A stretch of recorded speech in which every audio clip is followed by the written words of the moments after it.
Hey everyone, and welcome back to another thrilling tale. Today, we're diving into a story that's going to make your jaw drop. Imagine this: a group of friends, united by a love for Halloween, transform an annual party into an epic, over-the-top spectacle. But this year, things take a dark and unexpected turn. We're talking about costumes, competition, and a whole lot of crazy. Prepare to be shocked, intrigued, and maybe even a little disturbed as we unravel the secrets behind this year's Halloween extravaganza. Trust me, you won't want to miss this. The life I dreamed of. Chapter 1.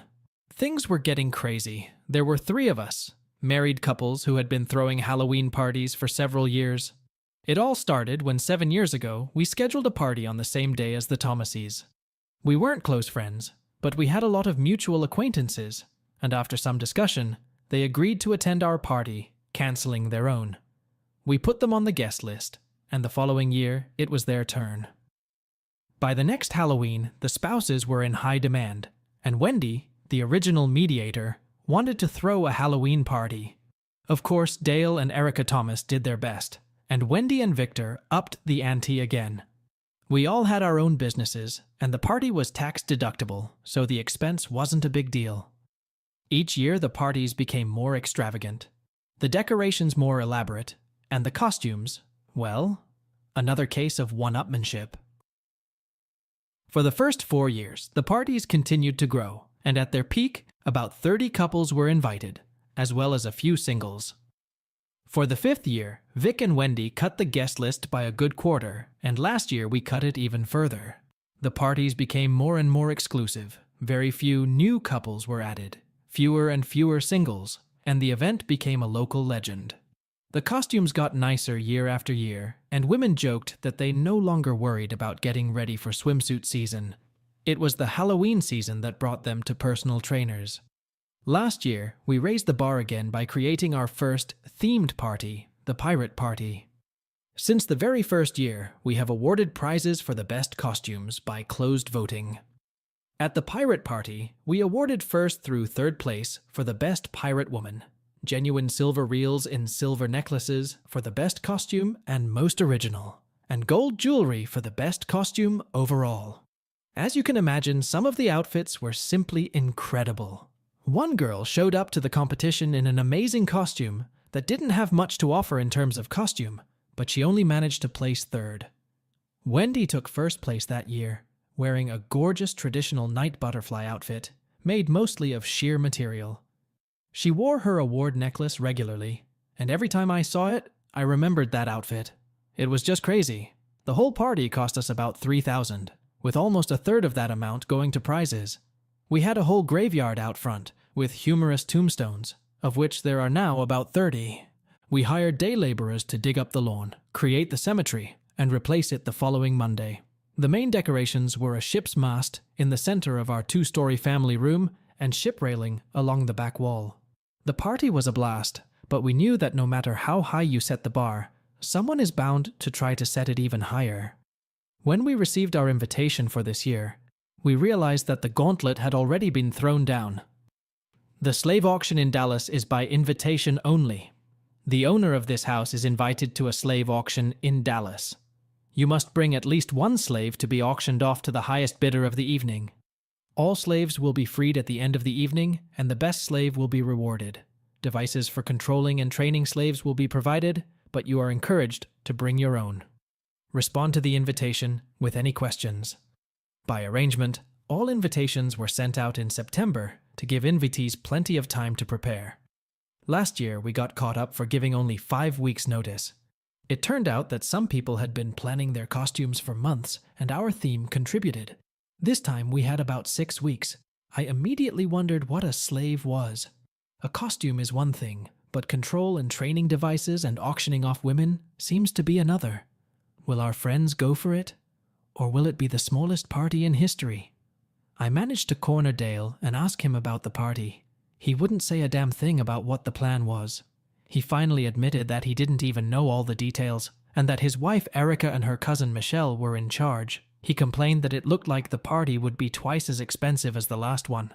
I finally decided to ask him how things were going with the reviews. I shouldn't have been surprised. Within a week, they had a nearly 100% response to the invitations. 15 invitations, 13 accepted, one still trying to work it out. There was no fear or hesitation in this crowd. And it was good. Life seemed to be back on some sort of track. Halloween parties were the highlight of the entire year, and they usually resulted in a pretty hot evening, which, unfortunately for me, was becoming more and more rare. How does this happen? I married an amazing woman, absolutely gorgeous, the envy of all my friends.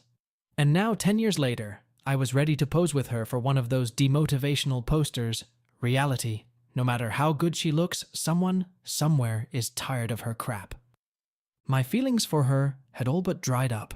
She was the most boring woman I'd ever been with on our evenings, and even the slightest suggestion of another evening was met with hostility and usually a few weeks' interruption.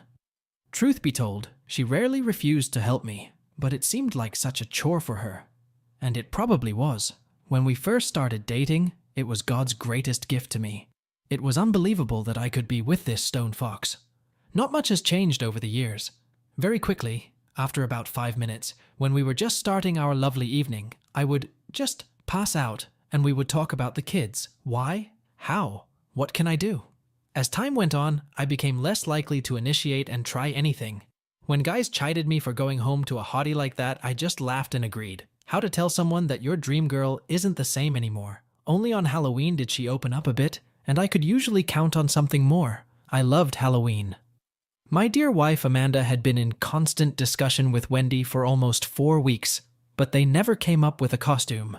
This was unusual for these two, especially for Wendy, who was one of those artsy stay-at-home moms. She was always making homemade cards, invitations, and gifts, and was quite talented at it. Her artistic inclinations usually manifested themselves in original costumes. When I got home, I caught them discussing the topic in the evening and sat with them for a few minutes. Wendy seemed to have come up with an idea for their costumes, and when I was curious, she laughingly pulled out a folded piece of paper and showed it to me. It showed a model with several pieces of faux fur thrown over her chest and hips. Something like that, she giggled. It has always amazed me how these women can dress so conservatively all year and then one night a year just go crazy. Not that I'm complaining. I looked up at her and surveyed her body with a smile. Looks competitive. Yes, we thought a departure from the expected might work, and a captive cavewoman slave seems like a winning option. I could play a scared, uncomprehending captive woman caught up in a future society. It could be pretty wild. Wendy was always a favorite of the pageant. She was very attractive, and I'm sure I wasn't the only husband who fantasized about her every year. She was tall, only a couple inches shorter than me, and usually wore 3-inch heels with her costume, towering over all the other women. If that wasn't enough, her long legs were flawless. Her outfits were always designed to emphasize her best qualities. So, have you sorted out ours yet? I asked my wife. In her 34 years, she still possessed a stunning body. If Wendy could be found on the cover of Vogue, Amanda was more likely to grace the center of Playboy. She was an amazing natural beauty. If we ever threw a Baywatch-themed party, Wendy could pass for Alexandra Paul, and Amanda would look like Erika Eleniak. Think Under Siege, not Celebrity Fitness Club. She asked me for ideas, and I dug up an old gore novel for her to read. I had become familiar with John Norman's gore novels back in college. My fraternity library had almost the entire series. It was a world where warriors were at the top of the social ladder, where women were natural-born slaves, and technology didn't work. It was a predominantly agricultural world, with constant battles, dangerous beasts, and flying maunts. Slave women were of both lower and higher class. Some were bought for a few coppers, others sat next to the highest chieftains. On Gore, all women are gorgeous, and it is customary for the most beautiful women of Earth to be kidnapped and taken to this barbaric planet, where they are considered among the most suitable for slavery. The script is average to poor, and the scenes are not graphic, but it is a good read for a young adult. She took great offense to this, asking me if this is how I feel about women. With a laugh, I explained that it was the most ritualized and best described fantasy slave culture I knew of. I also reminded her that as far as costumes were concerned, Horus had the most options for incredibly beautiful outfits. I didn't bother to mention the fact that he was the most outspoken in his outfits. Face it, it's just another sick male fantasy where women let their true slave out and collapse in a heap at the mere touch of a real man. It objectifies women as if they're just mindless, uncontrollable bodies. It's not just another sick male fantasy, I objected. For a lot of people, it's the own male fantasy. Maybe it's your fantasy, pig, she replied, slapping me. I reached for her. You'd be my fantasy. She seemed almost shocked by this statement. Liar. We all know your fantasies live in your laptop. I shook my head and turned away. You were my first fantasy. You're still my biggest fantasy now. I closed the door behind me. A few days later, as we were watching TV, she asked me again. She was learning and was deeply curious. I told her that's how men usually fantasize about women, whether they admit it or not. I was surprised when she asked if I had any more books in the series. So I gave her the first one and then went to the used bookstores for more. It's so cruel, she remarked a few days later. Yes, many men still dream of living in a culture where force decides everything, to compete with other men for spoils of war, I admitted. Power is directed against women as well. It's so feminine. I would say the opposite. Such action on women is usually disciplinary, not action for its own sake. Discipline is intended to allow a woman to reveal her true self. The worst they describe is far less cruel than the actual atrocities in slavery over the last few centuries. So it's okay to tie women up to drag them by their hair, she asked. What do you think? In these stories, who wins in the end? Which woman doesn't become happy with a man? Men are tortured, starved, beaten, teased, humiliated. It's a cruel, barbaric, fictional world. In the end, as a rule, the slave girls defeat the master in the end. This is stupid, she announced, ending the conversation. And yet the night I took the initiative, she responded positively. There's a little bit of this scene I had to cut because of YouTube, but I'll remind you that a free trial of all stories for 7 days is available from us at Patreon. Afterward, she lay in my arms, and I looked at the beauty and wondered how I could give her up. I thought she was almost asleep when I heard her mutter, "Grow a beard." Unfortunately, that night was an aberration from the norm. Now, 2 weeks later, we're back on the subject again, this time with her friend Wendy to make it more interesting. I haven't quite figured it out yet, but I'm getting close to it.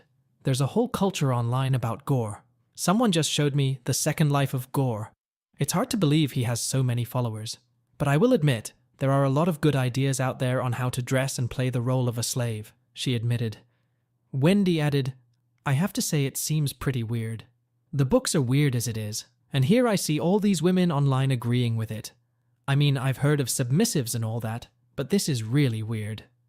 I read that over 3/4 of the players in SL Gore are women, averaging around 30 years old with 2 kids. Almost half play as slaves.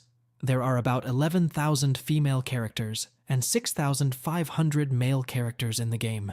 They have over 600 trading stalls for players, and only a few exclusively for men. It's so weird, said Amanda. Wendy laughed. I never realized so many women read that series. I wouldn't be surprised if many of them didn't, I said. Tell him about David, Wendy said to Amanda, nudging her. Amanda nodded and continued. I just found out that Kim and David might be changing their relationship. Alice said she's going to dress him up as a Roman slave fighter, a kind of Spartacus, and she's going to be a rich patrician owner. How does that sound? She asked with a twinkle in her eye. It might be funny, but I think most women wouldn't pass up a chance to dress as wild as this one, so not many women will be bidding. And I know I'm not going to buy it, Wendy added. You won't have to buy just him. It looks like there will be a few more slaves than masters. The invitation allows the master to bring more than one slave. I know Alyssa will bring her sister. And, of course, Erica's cousin, Michelle. Now that Terry and Bill are separated, she is looking for another mate, rather than trying to find someone else to go with her as a slave. We thought about taking her with us, but Vic was too interested. Wow. I don't know a man who wouldn't want Terry as a slave. She's been coming to these parties since the very first one. Why she and Bob ever broke up is a real mystery. Damn it. What was I thinking? I was thinking about doing the same thing, or worse. Everyone would think I was crazy. I smiled at Amanda. Are you interested in being the first slave to have your own servant working under you? I don't think you'd want to be a slave to a slave." "What a pig you are," growled Amanda. "Is that what you want? One slave girl isn't enough. You want a harem?" I was surprised by her response. "Hey, I just want to help you. You can be an evening slave, and she can be a house slave. Maybe I can sell you both as a package deal to some poor, unsuspecting fool," I teased.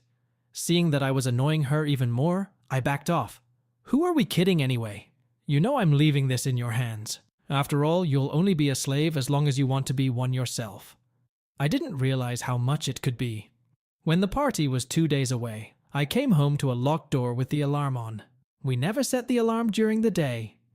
"Is that you, Jack?" I heard my wife's voice hurriedly turn off the alarm. "Who else?" said I, a little annoyed by this procedure. I put my briefcase down and headed to the bedroom to change. I entered the hall, and I was confronted with an astonishing sight.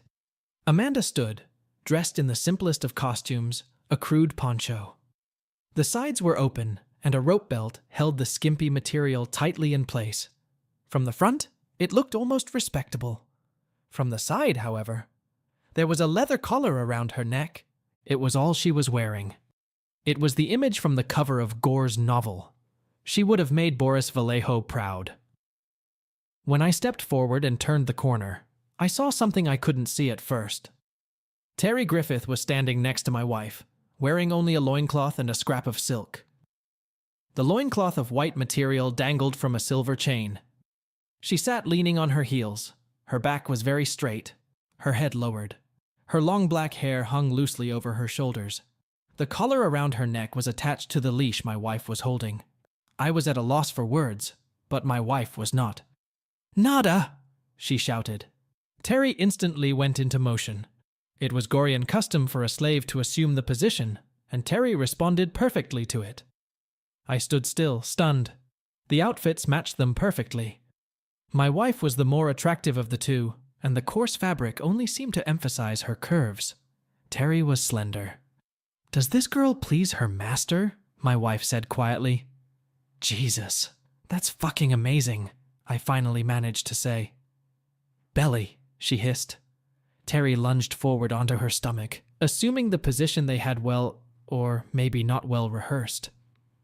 "Stupid slave," Amanda growled, rising up and pulling Terry's hands to her. She then slapped Terry lightly. Apparently it was part of the scene. "Ooh, please, mistress," Terry whimpered. Amanda stood up and walked over to me. "Command her, master." "Nadu," I said, hardly recognizing my own voice. Terry was obedient and knew immediately what to do. "Does master wish to continue?" my wife asked softly. My heart nearly burst. "Oh my God, you were so right," Terry sighed. "We will definitely win," Amanda said, raising her hand in greeting. "You two are evil," I said. My wife teased me. "Dance for him, Terry." Terry only shook her head, carefully going through her outfit. "That's why there are whips on the mountain," I growled. "Yeah, we should get you one for your costume." "A brave man," Amanda laughed. "A warrior who punishes his slaves," I corrected. Their laughter sounded in my ears as I walked back to my closet to change quietly. That night I got hit again, and still my bitchy wife snuck into my fantasies. At lunchtime, I went to the gym again. I guess in some ways, I was as vain as women are. Knowing that I was going to be wearing something as slavish as a barbarian's outfit, I had been working out hard at the gym and dieting for the past few weeks. Just 10 pounds. That's all I wanted. Luckily, my beard was past the itchy stage. I did 40 minutes on the treadmill and then moved to the elliptical machine for a warm-up. As I started my workout, I looked over and was surprised to see Terry sweating beside me. She was plugged into her player, oblivious to the world around her. I walked over and patted her on the shoulder. She turned to me, unplugged the earpiece, and smiled broadly. "Hey, beautiful. What brings you here?" It was strange to find her here, 10 miles from our neighborhood. Couldn't make it in the morning like I usually do, but I didn't want to miss my last chance to work out. She slowed her pace a little and wiped the sweat from her face with a towel. "I mean here," I explained, gesturing around us. There were plenty of gyms in our neighborhood that were closer. This one was right next to my office. After Bill left, we gave up our gym membership to save money. My sister signed me up for her membership for $10 a month. I'm saving $10 a week, not counting gas. We sat for a while before I broke the silence again. Terry, could I ask what happened between you and Bill?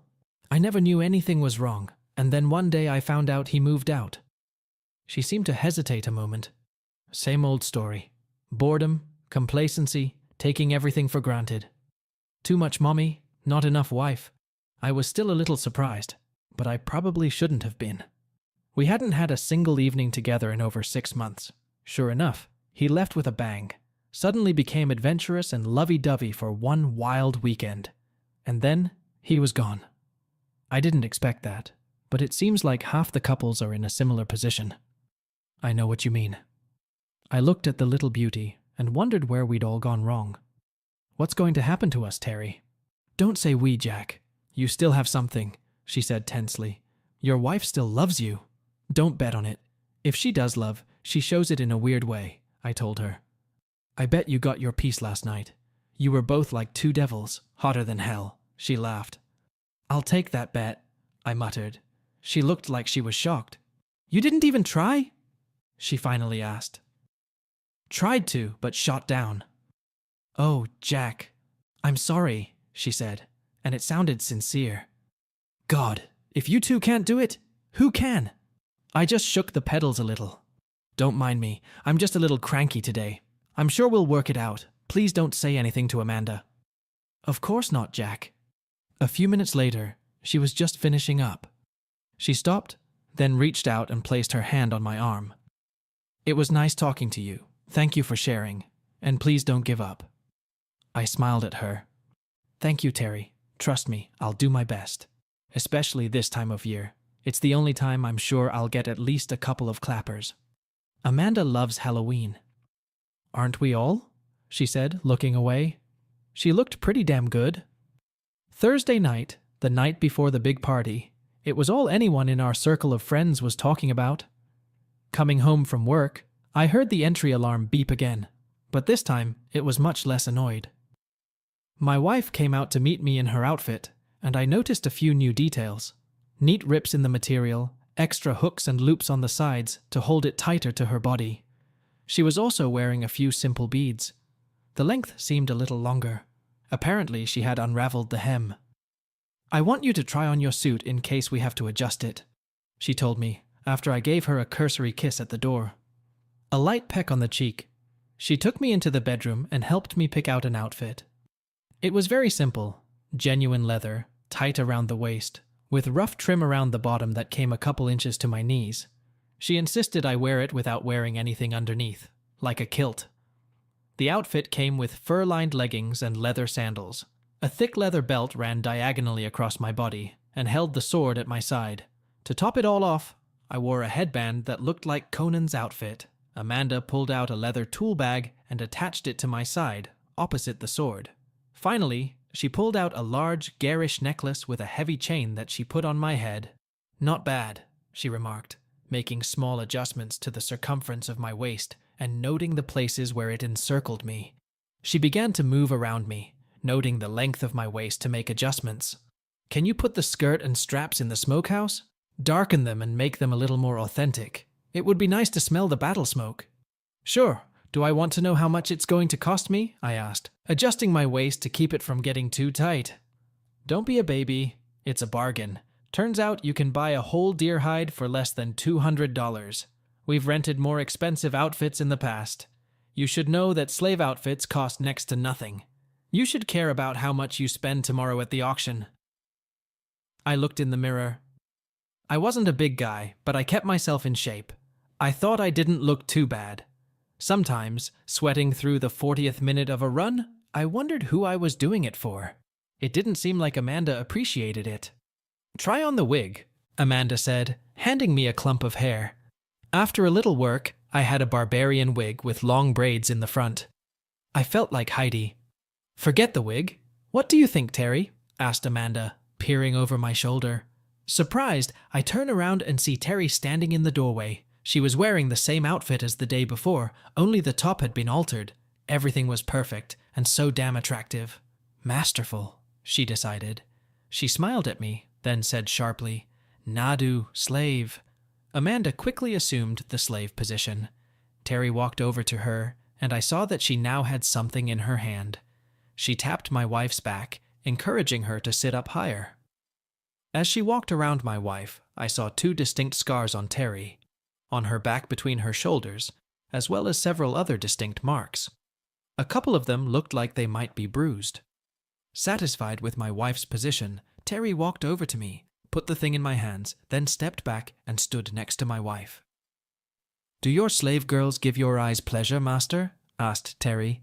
"Their beauty gives me pleasure, but their teasing doesn't," I told her, assuming the role I was wearing. "Yes, master. That's why your wife is no longer the first slave," Terry said, holding out her hands to her. "Did I say you could break the position?" I barked at her, and her eyes went wide. She quickly assumed her previous position. "Belly," I barked, and she assumed the appropriate position. I walked over to my wife and walked around her. I could see that she, too, had already experienced the effects of the thing. 2 reddened welts, the same as Terry's, and a few triangular marks on her body. "I see you both have already tried this thing in action because of the wounds on your skin. Speak honestly, slave. Did it hurt you very much?" "Terrible, master. It still stings and hurts even now, an hour later." I walked a few steps into the bathroom and came back with aloe lotion. I put some in my hand and gently rubbed it into her back. "This ointment will help, sweetheart, but remember the pain. Imagine how much worse it would be if it were delivered with the full force of a man." I turned to my wife, who was still standing in her seat, watching me help my friend. She looked a little shocked. "Tell me, Kajira, did you like it?" I asked, moving around her. "No, master," she admitted through clenched teeth.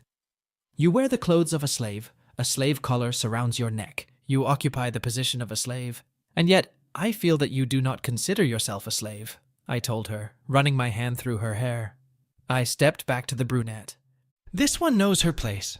Doesn't she, sweet?" "Yes, sir." "Who are you?" "La Kajira, master. I am a slave." I noticed another change in outfit and continued our skit. She said, "Thank you, master." "Yes." "Kajira." I turned to my wife, the blonde slave girl. She wouldn't let the role take her. "You stood before me as a slave." "Willingly. You are sitting here, but you are restraining yourself. So I ask you, do you really want to be my slave?" Her eyes looked at me with challenge. Then she lowered them and whispered, "Hell yeah." I held out my hand and said, "Answer correctly." The brunette pleaded with her companion, "Please, master, don't touch her, she's yours, really." I reached down and grabbed the unruly one by the hair. "What's it going to be?" "I am your slave, master. La Kajira," she whispered, but her eyes still argued. "Interesting. Perhaps I should just kick you out.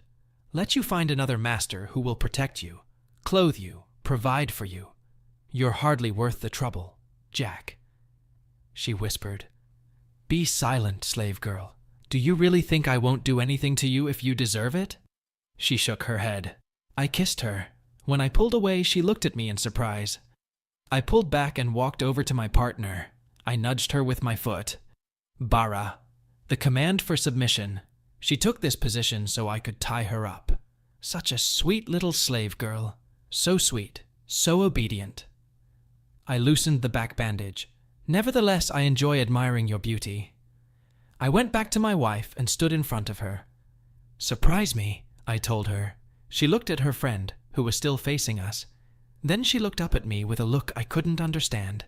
It was part anger, part submission. Do I need to repeat myself? "No, sir. This girl is obedient," she said, following my orders. To my immense regret, a huge portion of this text here I also had to cut down due to YouTube. So once again, I will remind you about the free trial of all stories, including this one, on our Patreon. I wrapped the fabric around my waist and headed for the bedroom exit. I was hungry. I wondered if I should call the slaves to serve me, but I smiled when I saw dinner ready on the stove. I'll let them rest. I heard footsteps. Terry was standing next to me, wearing a robe. "Amanda said to take them off before you make a mess, and don't forget to smoke the leather." She pulled a bottle of water from the refrigerator and turned to head back to the bedroom. After hesitating, she leaned toward me and whispered, "Buy me tomorrow. Buy me, and I'll be yours, completely, in every way." Then she kissed me lightly on the cheek and walked away, giggling mischievously. That night after Terry left, Amanda and I had a talk. A real talk, in a way we'd never talked before. We opened up and discussed our wants and needs in a way that I had always avoided. A few tears were shed and we both got defensive, but it was still an amazing breakthrough. It was beautiful to look at. It was the most amazing night in 10 years of marriage.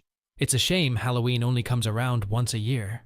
A continuation of a story that got a little confused in the plot, but I think you'll catch the gist of it, my dear viewers. My wife was furious.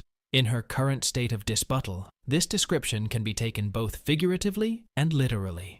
She snatched the artificially aged parchment from her friend's hands and read the slave auction rules one more time, out loud for all to see. Dallas slave auction on Halloween. 1.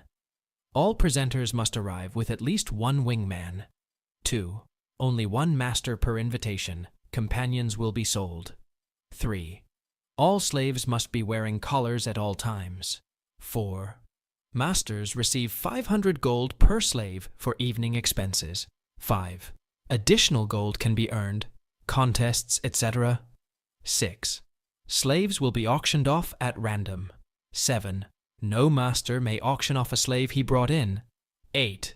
Slaves who have removed their collars will be released immediately. 9. Nothing bad may be demanded of slaves. We stood on the porch with a few other couples deciding if we still wanted to play this game. The slave auction Halloween party was already overdone as it was, but this new twist required almost every woman to be a slave to someone other than her husband. Add to that the artificial and uncertain ways in which the masters obtain wealth, and there's no telling where things might end up. It also made the bag of silver coins at my side pointless. An hour at the local numismatic store was wasted.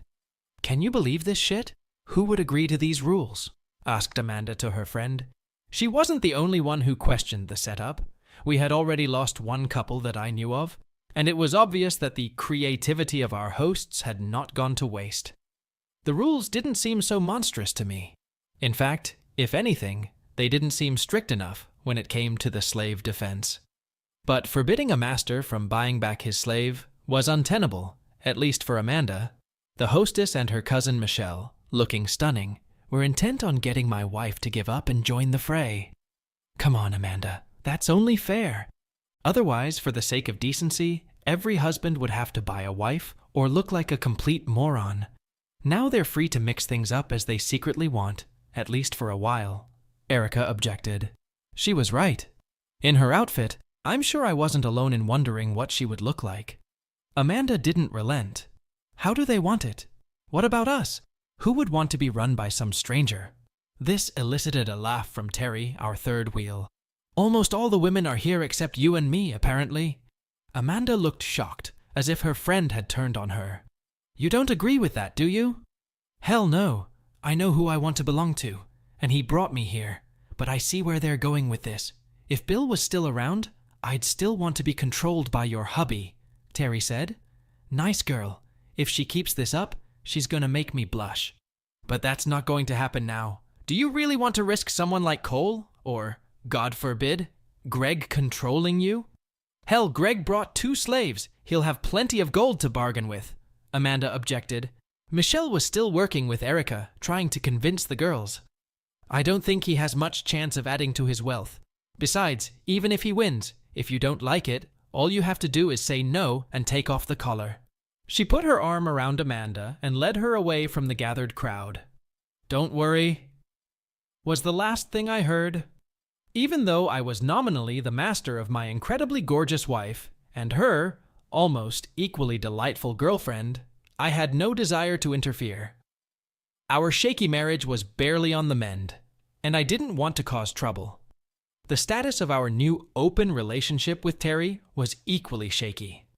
Truth be told, I would have been happy to take my slaves home and play with them alone. I looked around at them. Terry came over and put her arm around me. "Shall I pet your slave, master?" I laughed and pulled her to me, stroking her long, luxurious dark hair, which had gotten a white streak in it overnight, like Anna Paquin's character in Rogue. It was just as much to her face. I couldn't help but notice the indecision of the other couples. "Looks like Amanda's not the only one having problems here," I said. "The others are just waiting to see what we're going to do. If we get in, most of them will go. If not, half the party will go. Erica knows that," she said confidently. "That's why she's so insistent on her own." "What makes you say that?" She laughed. "Everyone knows Amanda is the strictest around here. If she agrees, it should be fine. The men are just as interested in the outcome because they know that if we don't go, the two best slave girls will no longer be part of the festivities," she teased, as she performed a little slave dance for me by Horace. I noticed that it caught the attention of many passers-by. Maybe she was right. Mean girl. I looked around the porch, considering all the waiting couples. Many of them were still wrapped up in cloaks or coats, hiding their costumes from view. I was definitely curious. There were several women among those present that I wouldn't mind possessing, and I had no doubt that just about every man here would kill to possess my stunning wife, let alone the vixen next to me. Tal, Jack. I turned and saw Troy Brown waving at me. It looked like we weren't the only ones who'd come as Goreans. Troy's outfit was more Robin Hood than Gorean warrior, but his slender wife wore an open tunic of red silk that reached her knees. Her tunic covered much more than Amanda's barbaric tunic. There was more to cover, of course, but the curves suited her well. "Tal, Troy," I replied in a friendly manner. I gave Kayla an appraising look. "Red silks definitely suit you," I teased. "Whose idea was that?" "Her own," Troy laughed, "but she sure earned it." We laughed, and she blushed sweetly. On Gore, in red silk, identified slave girls trained in a special art. They were an odd couple. She was taller than him, and probably outweighed him by 20 pounds or so. Not that she was that heavy, it was just that he wasn't that big. Maybe 5'6", 140 pounds. He was in good shape and looked good in his outfit. Her soft curves contrasted nicely with his lean muscles. He moved closer, lowering his voice.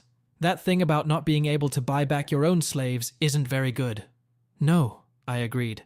"At least not for us." He nodded decisively. "I thought the men of Horus should band together. We could pool our wealth and buy slaves from each other and then share them.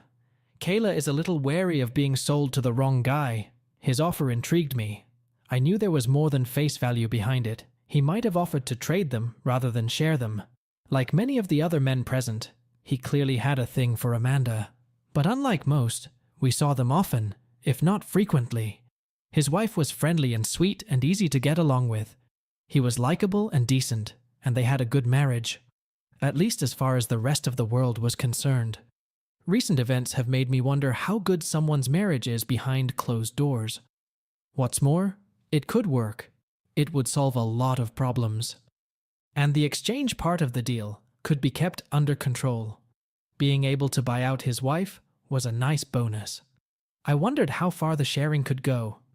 As if I needed extra encouragement, Kayla stood up in the classic Naru stance facing Gore. "Buy me, master, please. By Kayla." I grinned. She had that look and that attitude. I felt Terry tug on my arm. "I can't imagine such a thing," she said with a smile. "I'm sure Amanda would agree. We like Troy." I held out my hand, and Troy shook it. "That's the plan, as long as Amanda decides to stay." Terry chuckled. "Don't worry about her. It's all for show. There's no way she's going to the party after all we've done to prepare. She just needs to be calmed down a bit." My sweet Terry was right. Amanda walked toward us, and Kayla stood up, making room for her. My wife walked over to me, hooking her arm in mine. "You'll look after me, won't you, Jack? I'm a little nervous." I put my arm around her. "Troy and I will keep an eye on you. We'll work together to ransom you and keep you out of the clutches of those other posers." That seemed to cheer her up, and she looked at Troy, who was waiting patiently. "Really? You'd do that for me, Troy?" A rueful puppy dog look. Unfair. Besides, it's completely unnecessary. He's willing to walk through fire for her. "Of course, Amanda. Anything I can do to help. You know that." She sighed heavily. She capitulated. Good, then let's do it. Before she could turn away, I grabbed her hand. Once we cross the threshold and I put the collar on you, you belong to me until the auction. Agreed? She looked at me with a big innocent look. Amanda is Kajira. She will do nothing to disappoint her master. Amanda will be good, very good for master. Damn, that made me so uncomfortable. Our decision broke through the logjam, and we entered the house, with half a dozen couples following at our heels. At the door, I stopped the girls. I reached into one of the pouches at my side and pulled out a leather collar. It was simple, no studs or patterns, just a single metal loop in the front. It's for you, Amanda. She lifted her hair and let me put the collar around her neck. It really suits you, I said, and kissed her on the lips, which took her by surprise. We didn't usually demonstrate this publicly. Hell, who am I kidding? We hadn't been demonstrative in private until the last week. When I pulled away, she blushed. Pretty Kajira. I think I'll call you Mandy. I tugged lightly on her collar ring. Thank you, master, she said quietly.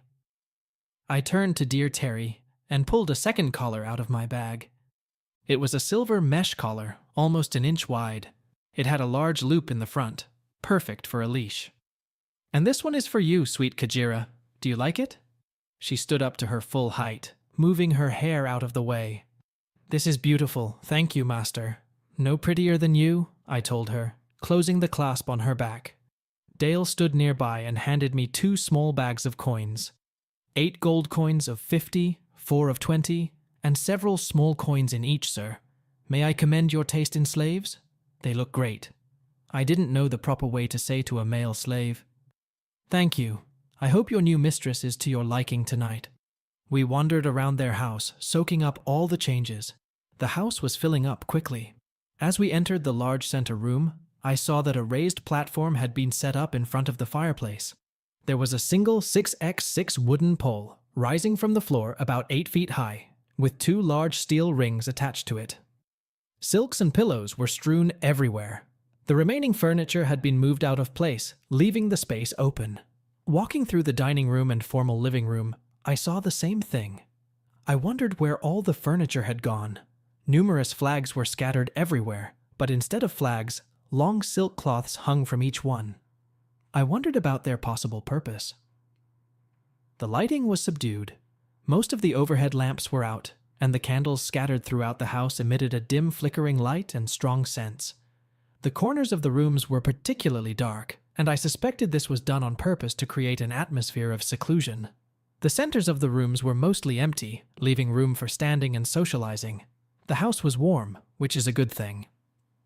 As we explored the neighborhood, I saw several new girls dressed in leather mini-dresses. They were fastened with a large zipper in the front. Leather collars completed the outfits. The girls looked young, probably college students looking to make some easy money. They were all pretty, though not as stunning as some of the guests. A pair of male servants were present. Fortunately, they were both trim enough to pull off such an image. They were probably college students. I briefly estimated how much they would be paid for this night. Last time we threw a Halloween party, we hired 3 pirate girls as bartenders and servers. It cost me over $150 each. The whole thing seemed expensive. While the servant girls went around handing out drinks and snacks, the male servants mostly stood back and watched. The life I dreamed of. Chapter 2. I was thirsty. Mandy, paga, I told her firmly. Terry, 2 cups of kalana. The girls quickly left, giving me a chance to see how things were going. Standing nearby was a really ugly orc, who I would have never recognized if it weren't for his lovely companions. His mask must have been uncomfortable. Nice outfit, Raoul. A little too much makeup, though. Hell, it was my duty as a man to give him a hard time. Beautiful slave girls you have, Master Orc, I said to an old friend of mine. He was one of our first guests, half a dozen years ago. He snorted. That garbage? Some trash I found on the way here. I had to imagine the smile I heard in his voice through the mask. The trash was his diminutive wife, Denise, dressed like a night elf from World of Warcraft. The long pointed ears were immediately conspicuous. The mesh bikini and burgundy cape matched perfectly. Standing next to her was a very tall blue girl with big curly horns on her head and hooves on her feet. I didn't recognize her at first, but then it hit me. I smirked. "Sheila?" "Greetings, master," she said with a charming smile.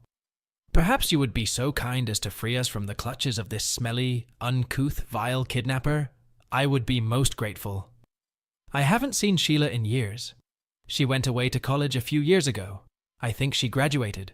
She was very attractive with bright yellow hair and a stunning breastplate of gold and yellow. Another gold plate was strapped to her waist, and a long yellow silk dangled from it, making her look faintly presentable. She would make several hearts beat, a slave of the highest order. "I'll see what I can do when the auction starts," I told her with a smile. My slave Mandy appeared beside me, stooped down and handed me a goblet of what I assumed was some sort of beer. I took it from her and took a deep sip. It was a dark beer, not Guinness, but something almost as thick, just what the doctor ordered. Terry appeared a few minutes later, standing and holding 2 more chalices. "You two can have 1 glass each," I told her. "Thank you, sir," she said sweetly, setting down her glasses and handing one to her comrade in chains. Torque is ready to trade. Both of these worthless ones for one of yours," Torque barked, pulling on the leashes attached to his 2 women. Tempting, Torque. It was tempting. If I made the deal before the auction, would I get money from the sellers, 50 gold pieces each? Then I would have an even better chance of buying back my girls. I'll have to discuss this with Troy. Perhaps later. May I offer you something to drink? Not now. Torque will try to find someone foolish enough to take these troublesome creatures off my leash. He went away, and the girls struggled cutely on their leashes, pretending to be dragged along against their will. Sheila had to walk carefully. The shoes she was wearing added a good 6 inches to her already small stature. It's a pity I have to buy back my women. Otherwise, I'd be enjoying something else. I chatted for a while. My girls were always there for me, running errands for me, taking care of me. They were very openly affectionate, which was perplexing. The fact that Terry acted this way, and Amanda not only accepted her friend's attention, but mimicked it, must have come as a surprise to most of our friends. Hell, it was a surprise to me. Just a few days ago, it was unthinkable. The atmosphere was electric. I had never felt anything like it. The submissive women, the ease with which the men held them. The whole thing was breathtaking. The outfits were, for the most part, extremely skimpy. I had known these women for many years. Amanda was somewhat reserved, with a small circle of close friends. I, on the other hand, didn't have many close friends. But I was friends with everyone. I was prone to flirting, but with humor, never going too far, and rarely overstepping my bounds. Over the years, I became a little friendlier with some of the women, particularly Erica, our hostess, Tasha, and Denise Raoul. That's partly why the actions of Terry, and to a lesser extent, Kayla caused me surprise. With none of them, I had never stepped out of line before. Today, if I wanted to, I could marry them. I sent Terry to find out all she could about the contests. More gold would be nice. I won't bore you with the details of the contests they had, but most of them were either skill-based or knowledge-based. It made sense. Any power-based contests wouldn't be very fair for female majors. Admittedly, I had benefited from some of the fraternity games I had participated in, as well as my endless knowledge of useless trivia. I don't know if I was the best, but I did it better than most, and when all was said and done, I had another 840 gold in addition to the original 1,000. I was sure I had more gold than anyone else. There were only 4 of us who brought 2 slaves each. Raoul and Greg were not doing well. Only Michelle seemed to be doing well, and I didn't see her as a competitor at the auction. I found it particularly interesting that Michelle, Erica's cousin, was the mistress of our hosts, Erica and her husband Dale. She openly kept her slaves in line with her ready crop. The image of Dale licking her boot will stay with me long after the party is over. By the end of the game, we had looked around almost the entire house and yard. It was surprisingly warm outside for this late in the season. The temperature was probably below 70 degrees. It was over 80 during the day, and I suspected it would get cooler by the end of the night, a nice change from the hot indoor air. There were several small tents set up in the backyard, about 10 feet square, that rented out for 50 gold pieces per hour. It looked interesting. A little privacy wouldn't hurt, Solitude would be even more enjoyable. During our travels, I ran into Michelle and took her aside for a few minutes. I brought her up to speed and taught her a few important phrases for the auction. She seemed to be having a great time. "Too bad you're not selling, you'd be at the top of my list," she teased. "I bet you'd be hard to break." Her emphasis on hard made me shiver. "A private sale might be good for you. Being yours for one night might be interesting," I told her. "I have a feeling you're going to have a lot of work to do as it is. I wouldn't want you to be all worn out by the time the game comes around. That wouldn't be fun." Damn, what a hard sell. "Pick a date and I'll be there with bells on." "No need for bells. This outfit will fit just fine." She leaned closer, her face an inch from mine. "Are you teasing me? Can Amanda play too?" I asked, hyped by the idea. Michelle's eyes went wide. Would she say yes? "Maybe. We're exploring new areas of our relationship," I admitted. "That explains the story with Terry, I guess." She smiled devilishly. "Anytime she wants to, the offer is open. Why don't you see if you can do it?" "I think I will," I told her. "Pretty wild night you guys are having here." She laughed. "I guess we haven't seen anything yet." I turned to leave, but she stopped me. "Open your mouth and close your eyes." She handed me something along the lines of a flavorless vial. "A little gift, to get you ready if this party gets as wild as I think it will. Have fun tonight, handsome." I went back to my girls, and we wandered around the house when it was about half an hour before the auction started. I could feel the excitement building in the air. We settled down in a dim corner of the office on a pile of cushions, watching what was going on around us. Troy appeared with Kayla under his arm and sat down next to us. I enjoyed the sight of her pulling herself closer to us. I sat on the ground with my girls next to me, and the view was breathtaking. "Good job on the contests," he said, seating himself next to us. "I got above 400. If he thought 400 was doing well, it further increased my chances. "Good.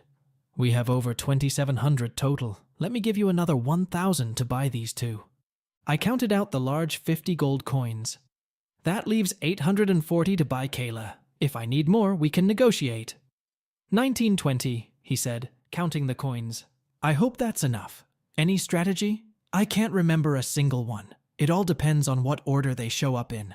I think Wendy, Penny, and Sheila will get the big bucks, but there's no way to tell for sure." He nodded. I could see Terry fidgeting, demanding my attention. "Is there something you want to say, Kajira?" "Mandy will be worth a lot, Master. Don't worry about that girl. Save the money for Amanda. If I go first, let them sell me. You can always trade me later." "Master?" said Mandy quietly, catching my attention. "Speak. If Terry goes first, buy Terry. If you give up Terry and someone outbid you for Mandy, you won't get either of us. Buy Terry, Master." She was very unlike a slave. Terry was behaving badly. Kayla returned with our mugs of Paggy, and I pushed Terry away. "Behave yourself, slave girl."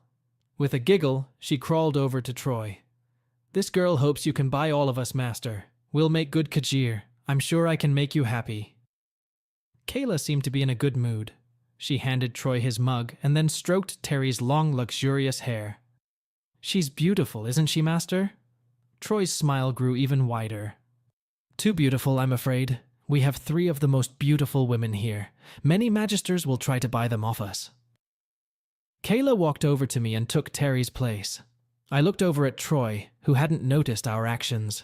He was laying back on the pillows with sweet Terry cuddled up to him. God, that girl was nothing but trouble.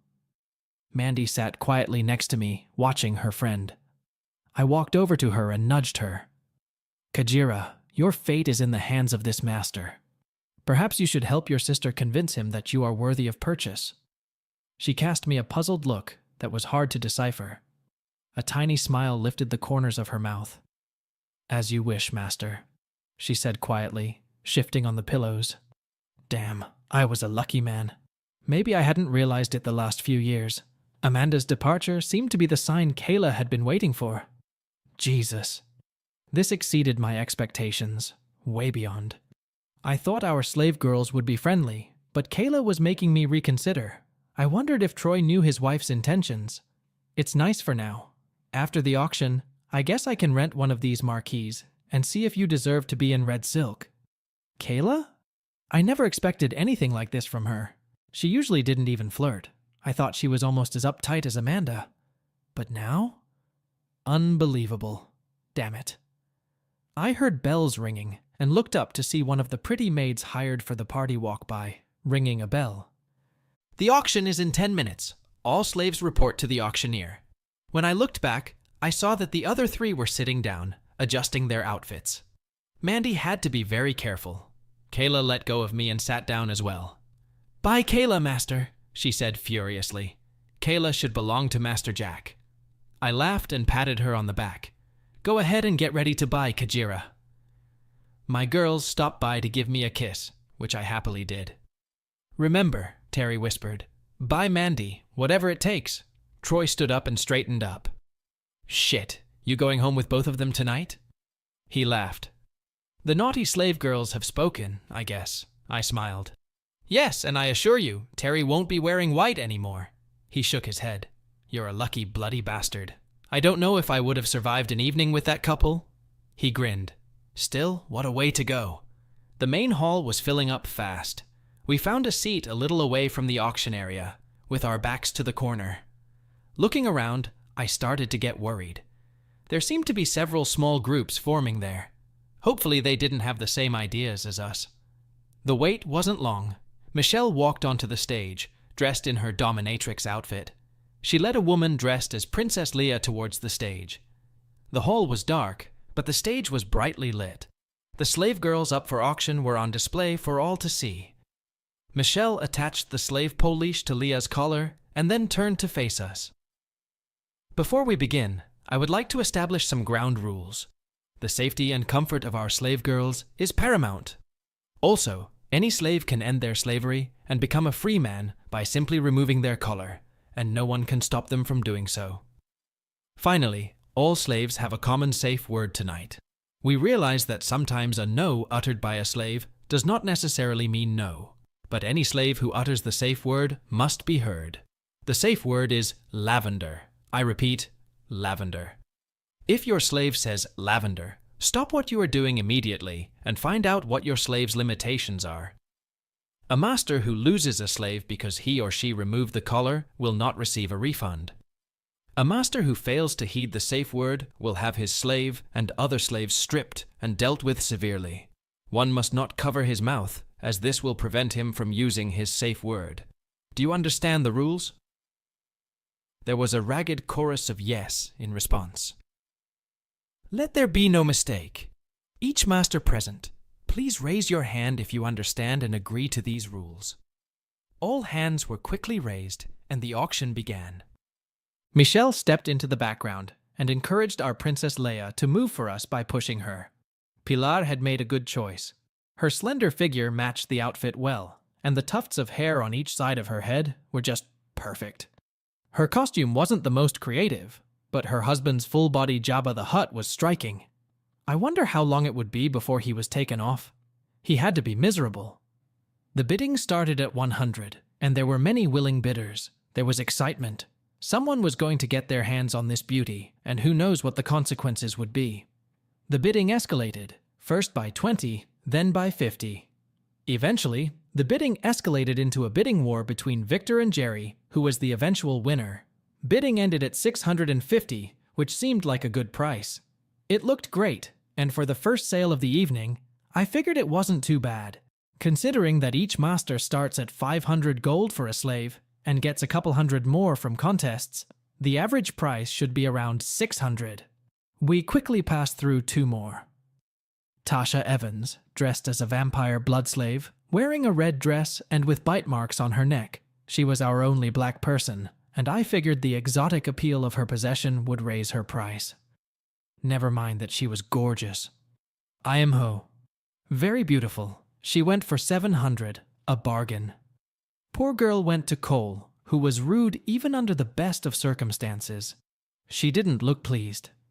For a moment I thought that if I hadn't committed to buying back my wife and our friend, I might own her. Maybe. If only. If I counted correctly, there were 16 female slaves at the auction, sold to 11 male masters. If they all went for over 600, and the most valuable slaves probably closer to 1,000, There wouldn't be enough money for all of them. Tasha was followed by Savannah, Cole's wife, in a crazy comedy outfit, with a huge fake bust, a huge fake ass, and a weird headdress that made her top appear flat. She was supposed to be a mad scientist's experiment in creating the perfect girl. She wasn't bad looking, but her outfit was the least slave-like and completely concealed her. Her value reached 480 gold, although she was trying hard to increase her value. I was caught off guard when Kayla came on stage. She looked cute and posed on stage. I stayed out of the bidding at first, and when it slowed down around 500, I got in on the action. At the 660 mark, there were only 2 of us left, and the second was Greg, whom my wife couldn't stand. I couldn't let him take her. Amanda would never forgive me for that. I'm not sure what she didn't like about him. Sure, he could be a smartass, but for the most part, he didn't seem all that bad. Sure, he was an obnoxious drunk, but he was usually quick to apologize the next day. Fortunately, at 720, he refused, and our partnership had its first success. I was a little concerned that we wouldn't be able to afford the other 2. I found her attractive, but the thought of her costing more than Tasha was troubling. I went up to the stage, paid my 720, and put the leashes on my new slave girl. She obediently followed me to my corner, and I gave her another 120 that I had left and told her to take it to her husband. She came back to me and turned and lay down next to me. "Thank you, Master, for buying Kayla." I reached out and stroked her shoulder. A bargain at twice the price. "Kayla will do her best to make sure you continue to believe that." She lowered her voice, stepping out of character. "I was so worried Greg would interrupt you. I couldn't stand the bastard." Her too? Greg was obviously not popular with the ladies. Our first man for the evening was Dave Moore. I was still surprised that he had agreed to be a slave. He was a big, athletically built guy, and I imagine there were a few wives among those present who wouldn't mind being on his leash. I wasn't really interested in the bidding, and I was looking at my silk girl. I wondered how much she was worth. She purred delightedly. "No safe words?" teased I. "Foolish master, you can't do anything to your slave that would make her even think of that horrible word." As I kissed her, I could see that the bidding for Dave was winding down. Even in the relative darkness of our corner, I noticed a few curious eyes. There were those who didn't find the purchase of a male slave interesting. I pushed her away. "Remember your place, slave girl. Now you take care of me and I'll oversee the process." "Yes, master. Kayla knows her place." "Good girl." I was surprised to see one of the male servants paying for the slave. Then he pulled Dave aside and stayed with him. I put 2 and 2 together and decided that Michelle had bought Dave for herself through a trusted servant. She must have had over 1,500 gold, since she started out with 2 slaves and seemed to excel in the contests. In addition, she had access to the gold chests. Who knows what her limit was? Wendy, our cave girl, was escorted to the stage, and I sat down. This was going to be interesting. I expected her to go high. She struggled with her chains, playing out a magnificent performance, dropping into a low crouch and glaring at the audience. And within moments, her price was the highest of the evening. At 800, there were still 3 people bidding on her. The situation was heating up. Raoul dropped out of the bidding at 900, while Greg and Michelle's trustee continued to bid for her. In the end, Michelle won at 1020, about what I was hoping for in terms of price. I was secretly hoping Greg would win, as it would take him out of the running for my girls, and Wendy seemed to get along with him as well as anyone. I was a little surprised that Michelle was bidding so aggressively for her. She had splurged early, shelling out about 1,500 for the 2 slave girls. Kayla watched the bidding with interest. Lucky slave, I'd rather be owned by Michelle than Greg. "Would you rather be owned by a woman?" I teased. "Against Greg? No question about it. Besides, she has a handsome male slave." She leaned over and kissed me. Of course, Kayla is much happier being owned by her real master. She wouldn't choose anyone else. It took my breath away when I saw my wife accompanied by Michelle on stage. God, she looked so good. The hall became quiet, and even before the official opening of the bidding, I heard Greg shout, 1,000! Damn it, this is exactly what I was afraid of. Amanda stood tall, almost haughty. Michelle said, "Show yourself, Slave Mountain." Amanda looked shocked, but obediently straightened up. Even from where I was sitting, I could see that she was blushing. This slave girl came to us from Earth 2, Gore, and she still needs to settle in. A barbarian slave. Who's offering 1050? 1100, Raoul shouted. 1150, shouted Greg. 1200, Raoul replied. I suspected that Raoul was our most likely rival, and I was afraid we wouldn't have enough money for Terry if the price was much higher. Both boys had brought 2 slaves each, plus whatever they'd managed to earn from the contests. 13, Raoul replied. I saw a disappointed Greg sit down and start sipping the drink he was working on. I was glad he'd cut loose. Michelle stepped around Amanda. This slave girl is not broken and is waiting for a real master to tame her. Are there no real men here today? Teased Michelle. There were a lot of very attractive women in the building, but Amanda was Amanda. The look of a TV star, the face of an angel, a body straight out of the pages of Playboy, and she was selling. I had no doubt that these men would be secretly picturing Amanda as they enjoyed the fruits of the evening. 1400, Troy announced. 15. 16. Raoul and my partner went back and forth. I was surprised that Raoul had so many. I didn't think he did so well in contests. Troy looked at me perplexed. I nodded decisively. 1700, Troy answered, standing up. There was silence in the room for a few seconds before Raoul answered again. 18. The entire room was glued to the screen watching the auction. Michelle was still in control of the situation. We have 1800 from the Orc Lord. Surely this piece is worth as much or more. Nadu, she said sharply. I saw the people in front leaning forward to see better. She closed her eyes. 1900, Troy said. 1900, Michelle laughed, stroking my wife's hair. A bargain for such a delightful slave girl. Imagine owning the legendary Amanda, even if only for one evening. She crouched behind her. Raoul leaned over him, talking to John Peters. Shit, looks like we weren't the only ones on the team. 1950, he said. Troy made one last attempt for the piece. 1980, 2000, Raoul replied. There was a murmur in the crowd. The bidding was almost twice as high as it had been for Wendy, and I thought she would be one of the most expensive. It was a disaster. We were out of the game. Troy shook his head disappointedly and sat down. I have 2,000 gold from the Orc Lord. Are there any other bidders? Anyone? She looked around, waiting a few seconds. Sold, for 2,000 gold pieces. Lucky beast, come get your prize. I was shocked to see Raoul jump up and high-five John Peters, and then pop up on stage to put on a leash. She looked at me nervously as she was led off the stage. What was it they said about the best laid plans? The next 3 slave auctions passed me by in a daze. How was I going to get Amanda back? Raoul was decent enough. I even liked him, and John Peters didn't seem like a problem, but still. Most of the people gathered looked cheerful and upbeat, and it didn't look like the other men were having much trouble selling their wives. I seemed to be alone in this concern. I completely missed the sale of Mindy, the Chinese concubine, as well as our host Dale. I couldn't think straight. By the time I paid attention again, Penny was starting to get bets on. She was wearing the most daring outfit. She was tall, almost 6 feet, with long hair split into 2 long strands. I expected her to sell well, but I was afraid too much had already been spent. Her husband hadn't bought anyone else yet, but couldn't put her up for auction. Only Greg, Troy, and Victor didn't own slaves yet. I was surprised Greg didn't bid big on it. He backed out early. In the end, Victor was able to buy her for the bargain price of 650, the same price as Princess Leia. Gold was already becoming scarce. I would have paid 1,000 for her. Easy. Kayla stopped her caring duties. We'll still get Terry and figure out how to trade her for Amanda after the auction, she reassured me, adding a belated master. I knew only Greg had gold left to offer us a price for Terry, unless Elliot, Penny's husband, teamed up with someone.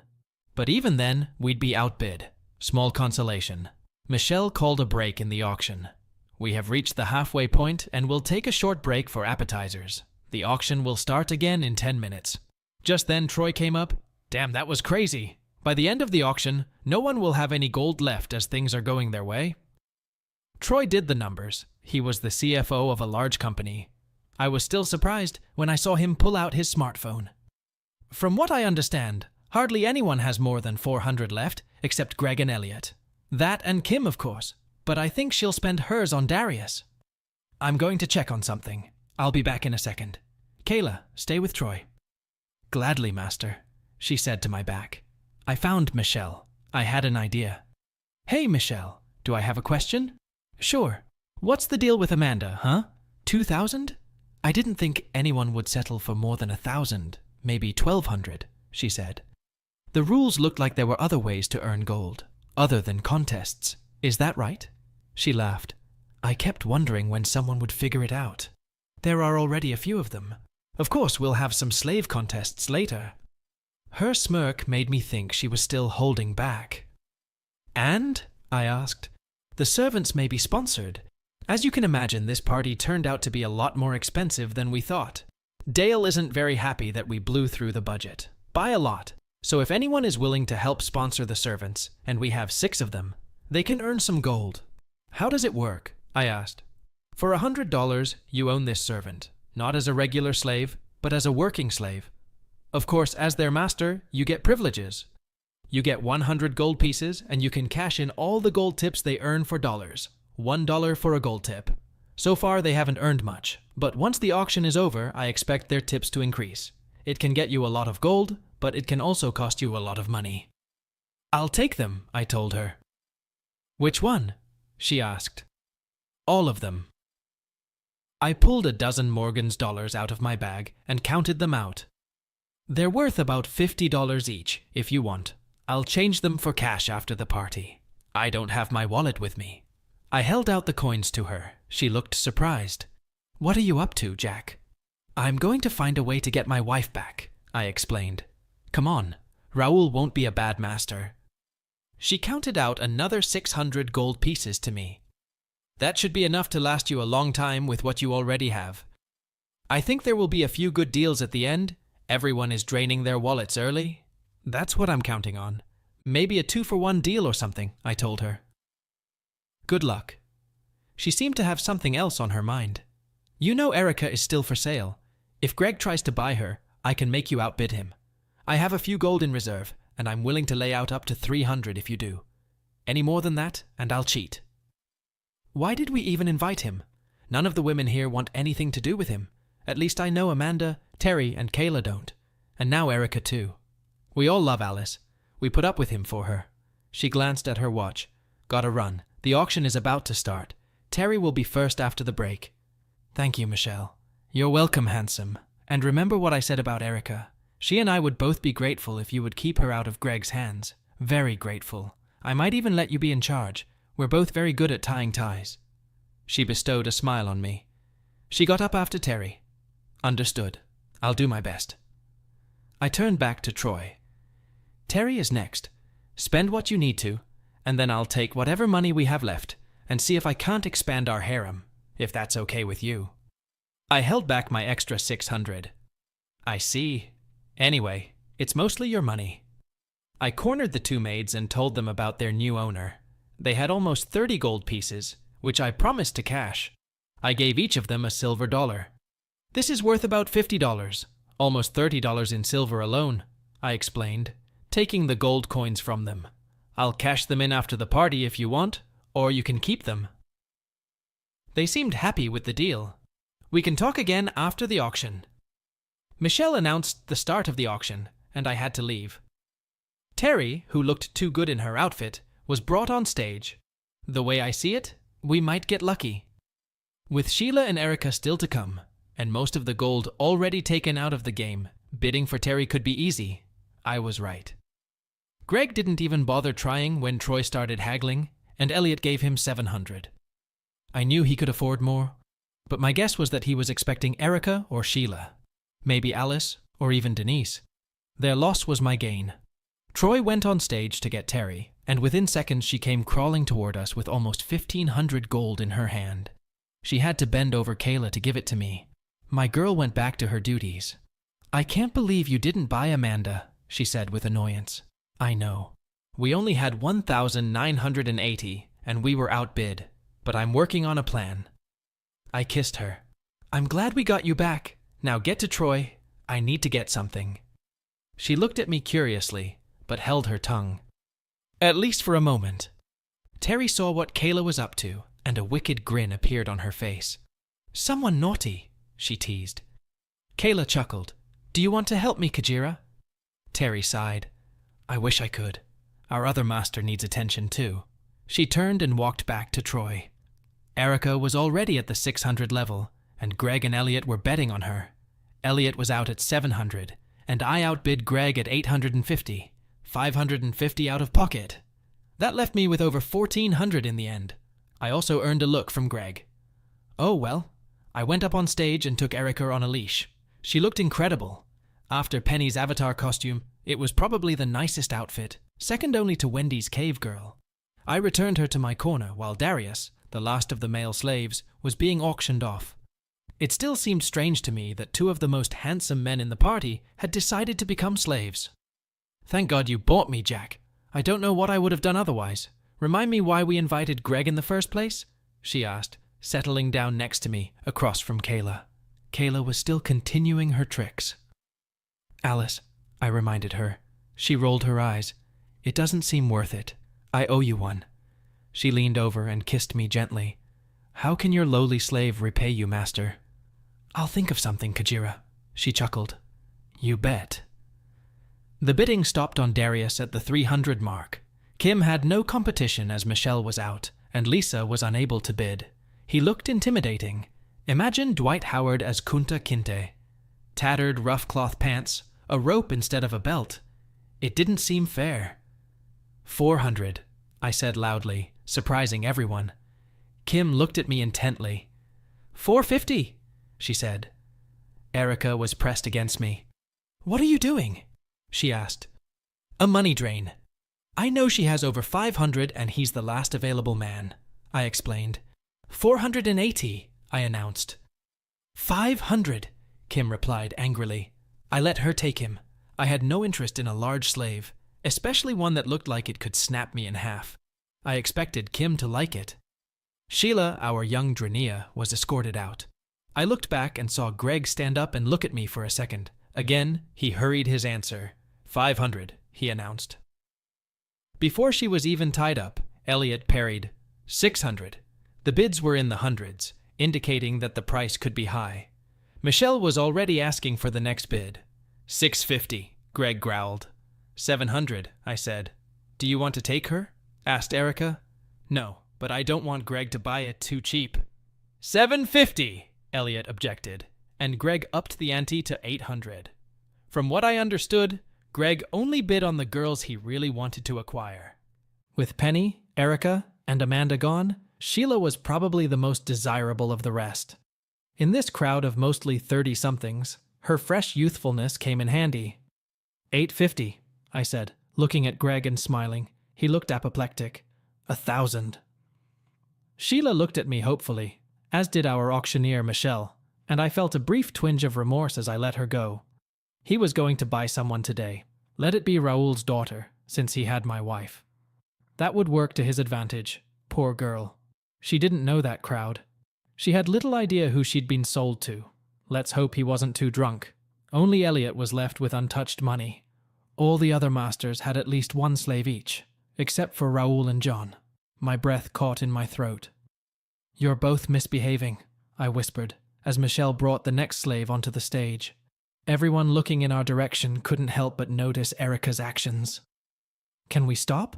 Asked Erica angrily. Take it easy, okay? Let's not make a mess, I said. Michelle's servant appeared. I have been instructed to give you this, he said, placing 6 large 50 gold coins in my hands. Thanks, I said, and added them to my stash. Erica's payment. After emptying Greg's chest, things went according to my new plan. One by one, I bought the remaining slaves, losing only 2. Jean Harris went to Elliot for 640. She was one of the skinniest women in the room, and she made a damn good girl. I managed to get both of Greg's slave girls, his wife Alice and her sister Marie, for less than 400 each. They were pretty, but their outfits of brutal, kidnapped women were rather scary. They were the cheapest sellers of the night, and they didn't seem happy about it. The few who were still bidding were waiting for the last girls. Denise, the night elf, was probably their target.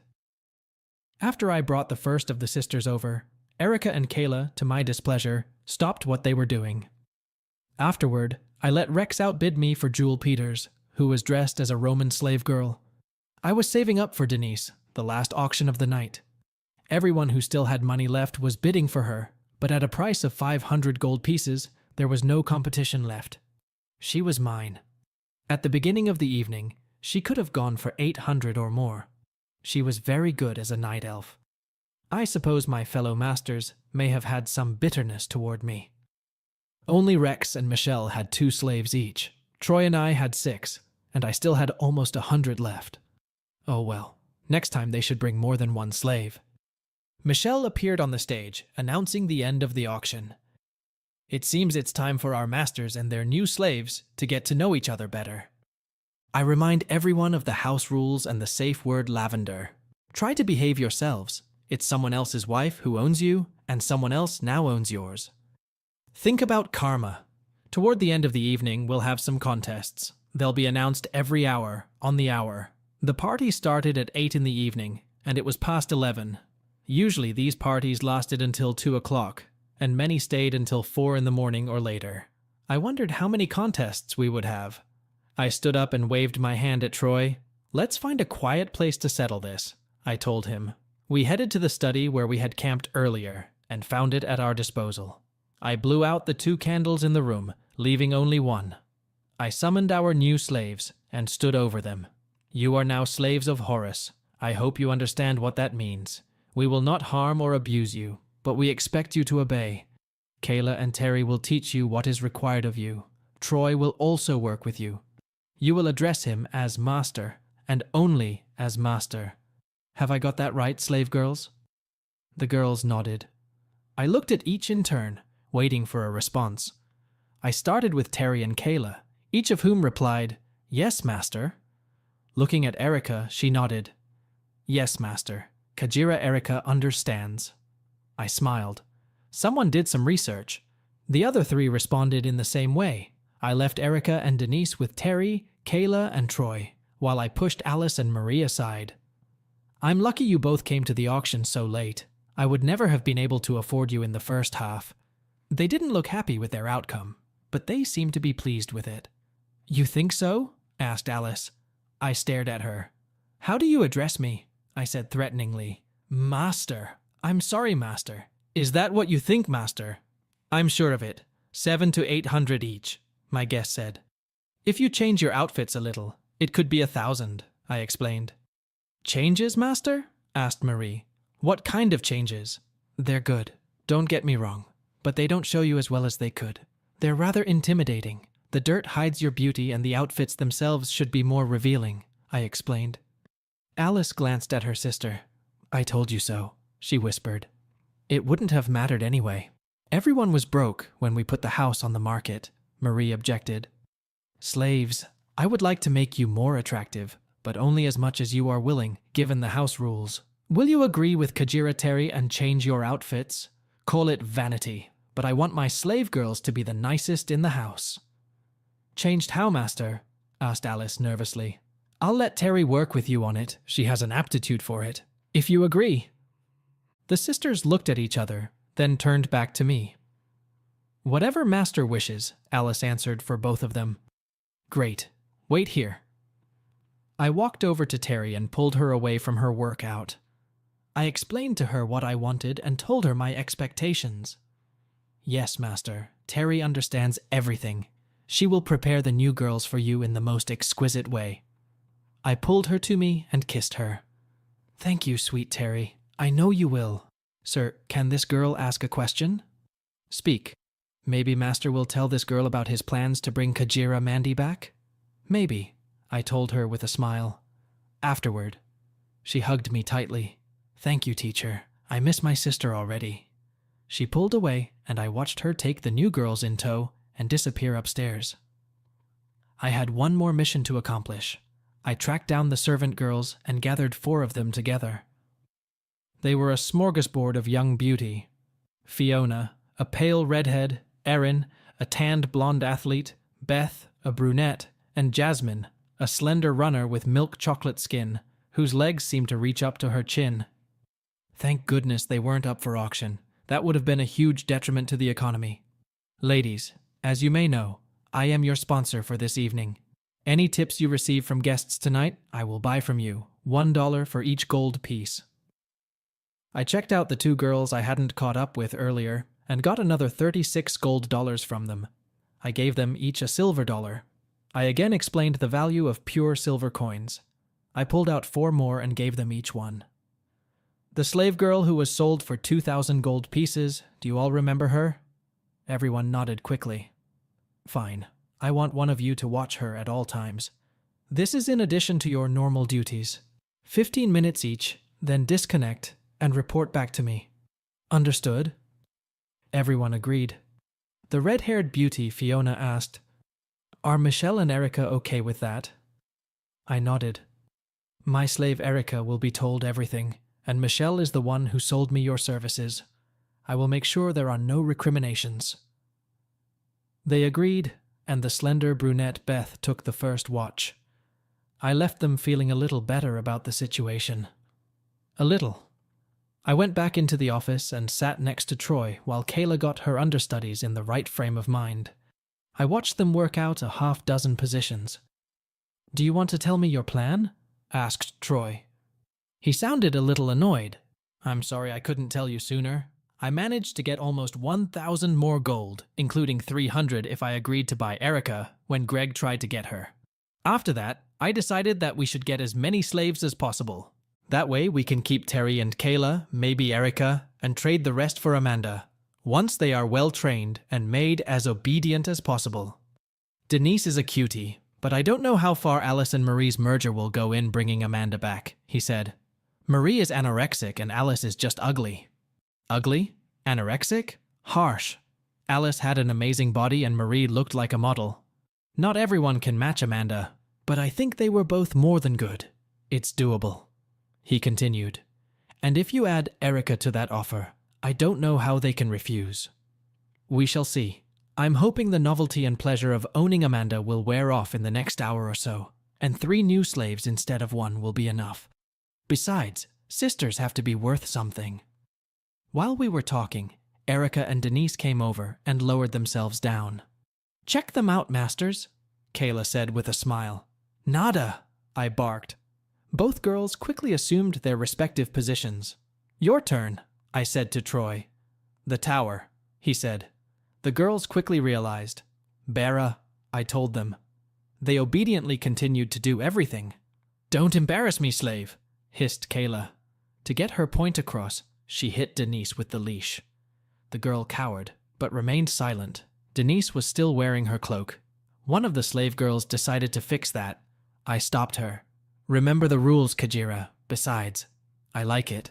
I stood up and lowered myself between them. "Do you realize what this position is for, Kajira?" Erica quickly replied.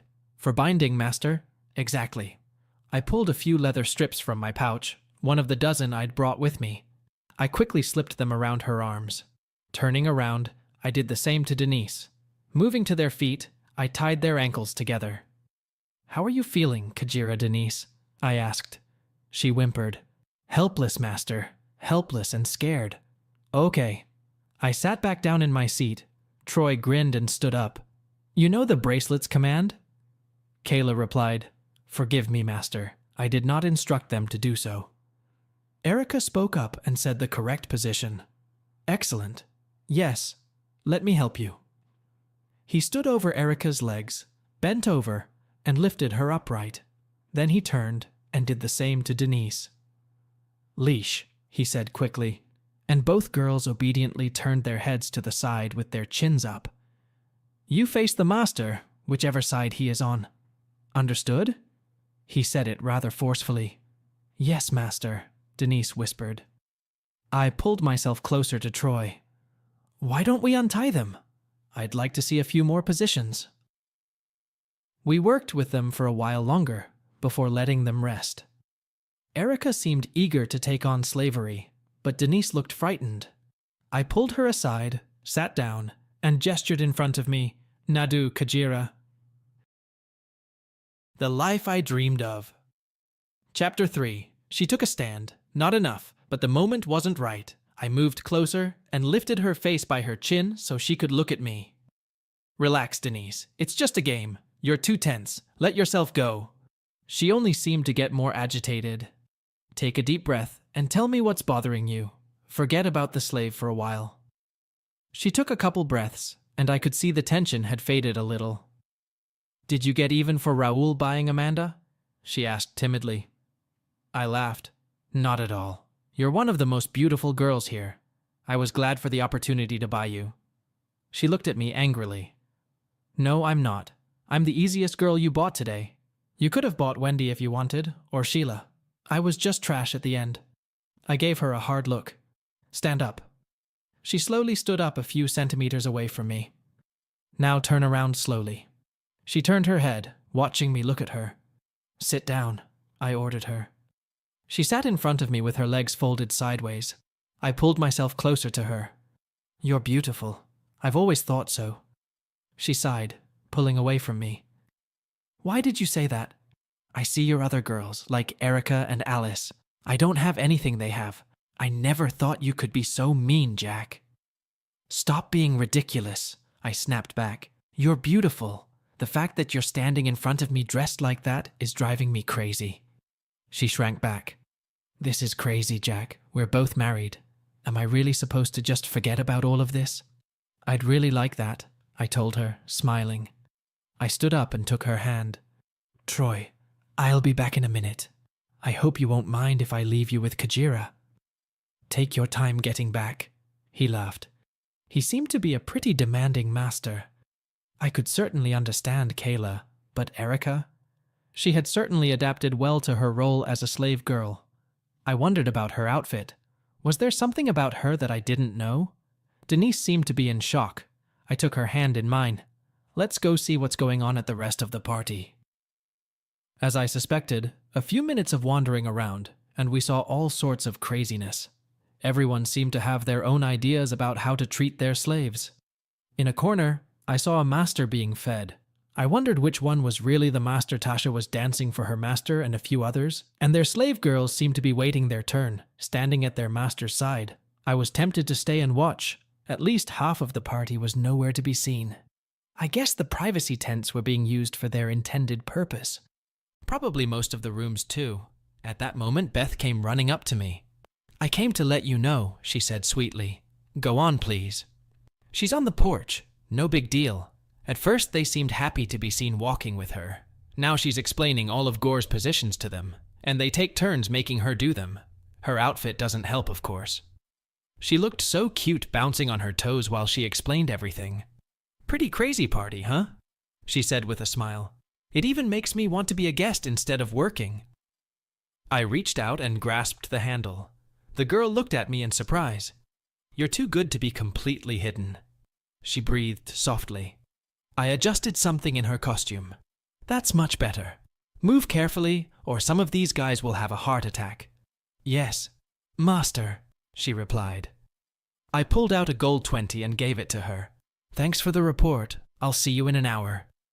I took a stunned Denise's hand and walked over to the window overlooking the back porch.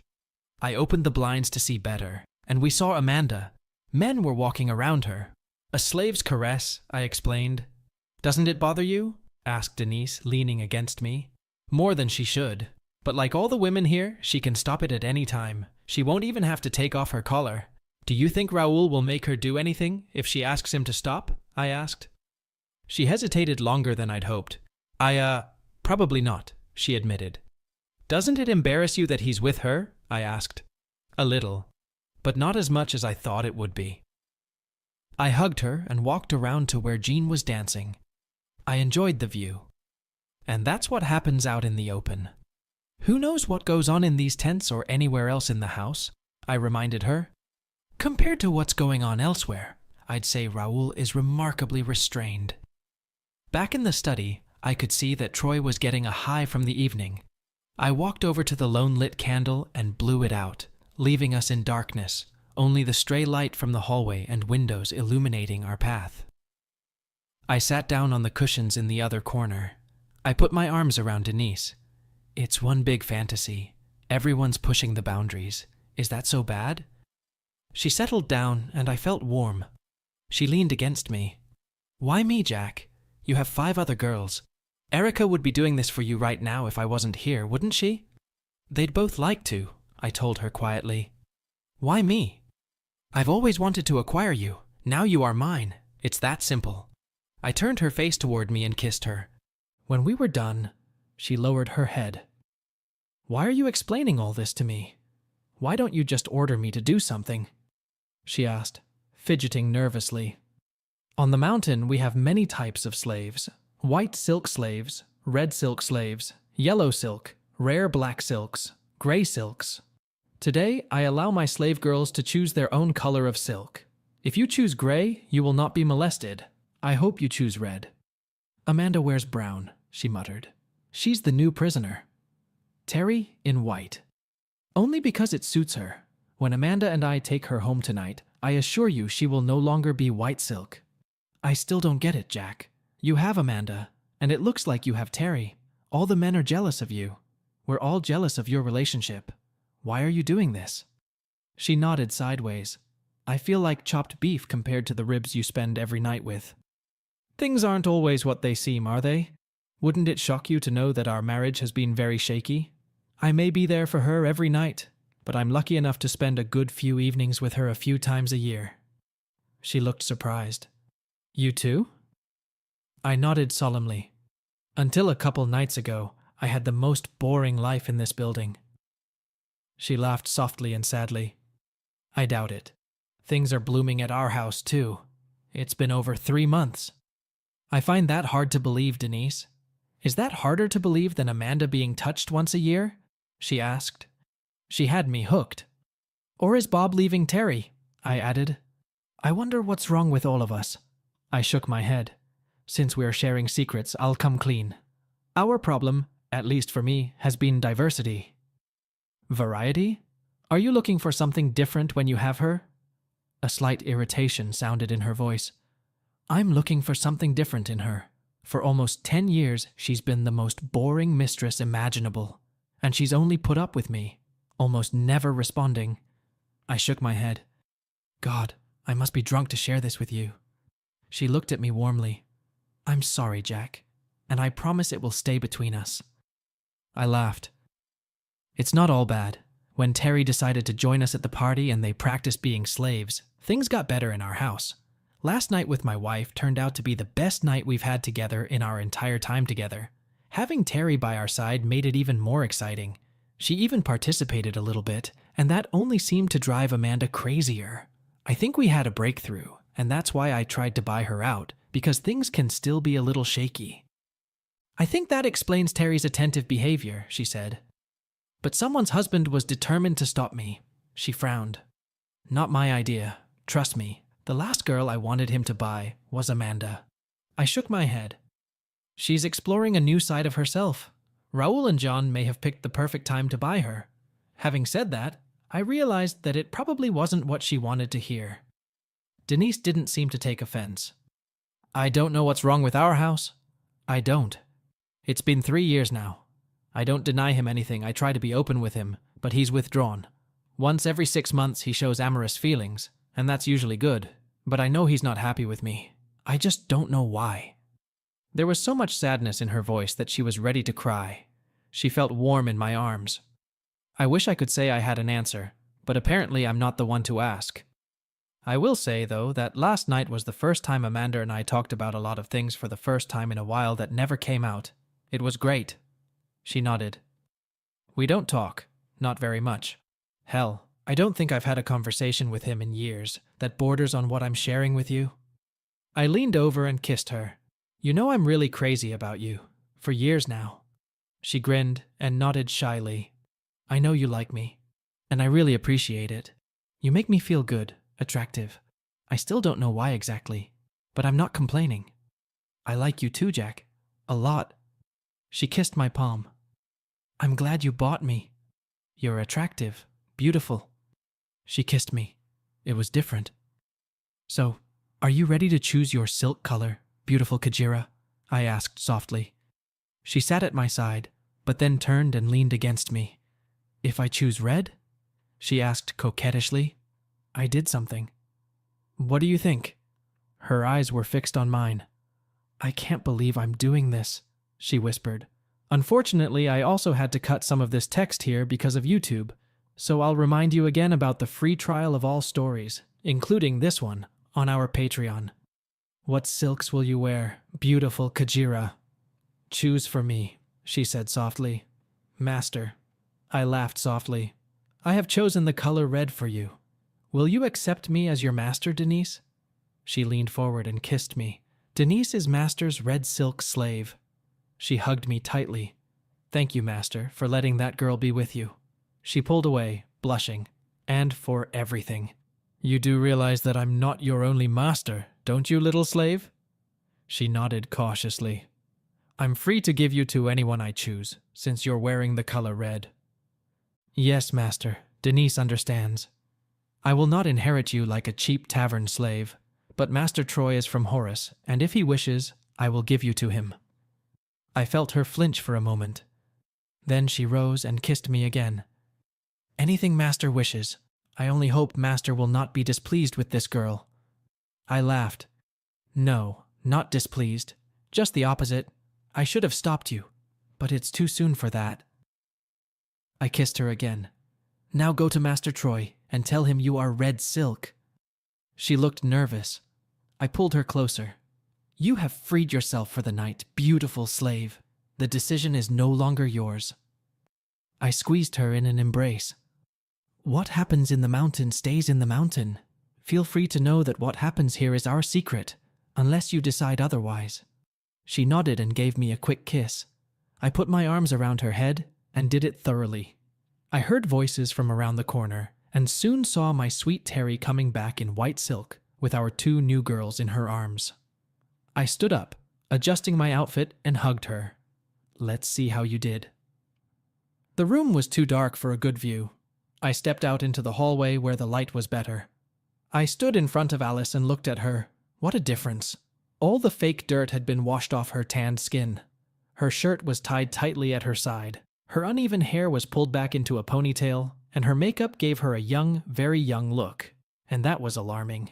Terry was a diabolical genius. I walked around her. Her jean shorts were shortened and were in shreds. Amazing, I told her. I'm torn between protecting you and admiring you. I smiled at her. I should warn you that the urge to admire you is winning. She blushed. Thank you, Master. I turned to her sister, who, if it was only possible, looked even better. Marie was very thin, tall, without a single ounce of fat on her body. She had the figure of a dancer, which wasn't surprising since that was her profession. Stopping in front of her, I looked into her beautiful face. Her hair was loose, her eyes were painted dark, and her lips were unadorned with lipstick. Her facial features were sharp and angular. She looked like she'd been locked in a basement and starved. Lord, I whispered, you are incredible. Is something wrong, Master? She asked quietly. Wrong? I can't let anyone see you like that. It would cause a riot. I can barely contain myself. She chuckled. A master must not resist his desires. I took her and her sister by the hands and dragged her behind me into the study. Back in my favorite corner, I commanded Terry, Nada. She lowered herself into her seat. I looked around at the two new slave girls. This is the most common position of a Horus slave. Nadu. Now do the same. The girls took up positions on either side of Terry. Kajira Terry, bring Erica. A few minutes later, she returned with Erica in her arms. What can I do for you, Master? For now, I want you to teach these two the position and manners of Horus. Yes, Master. Kajira is honored that Master has entrusted her.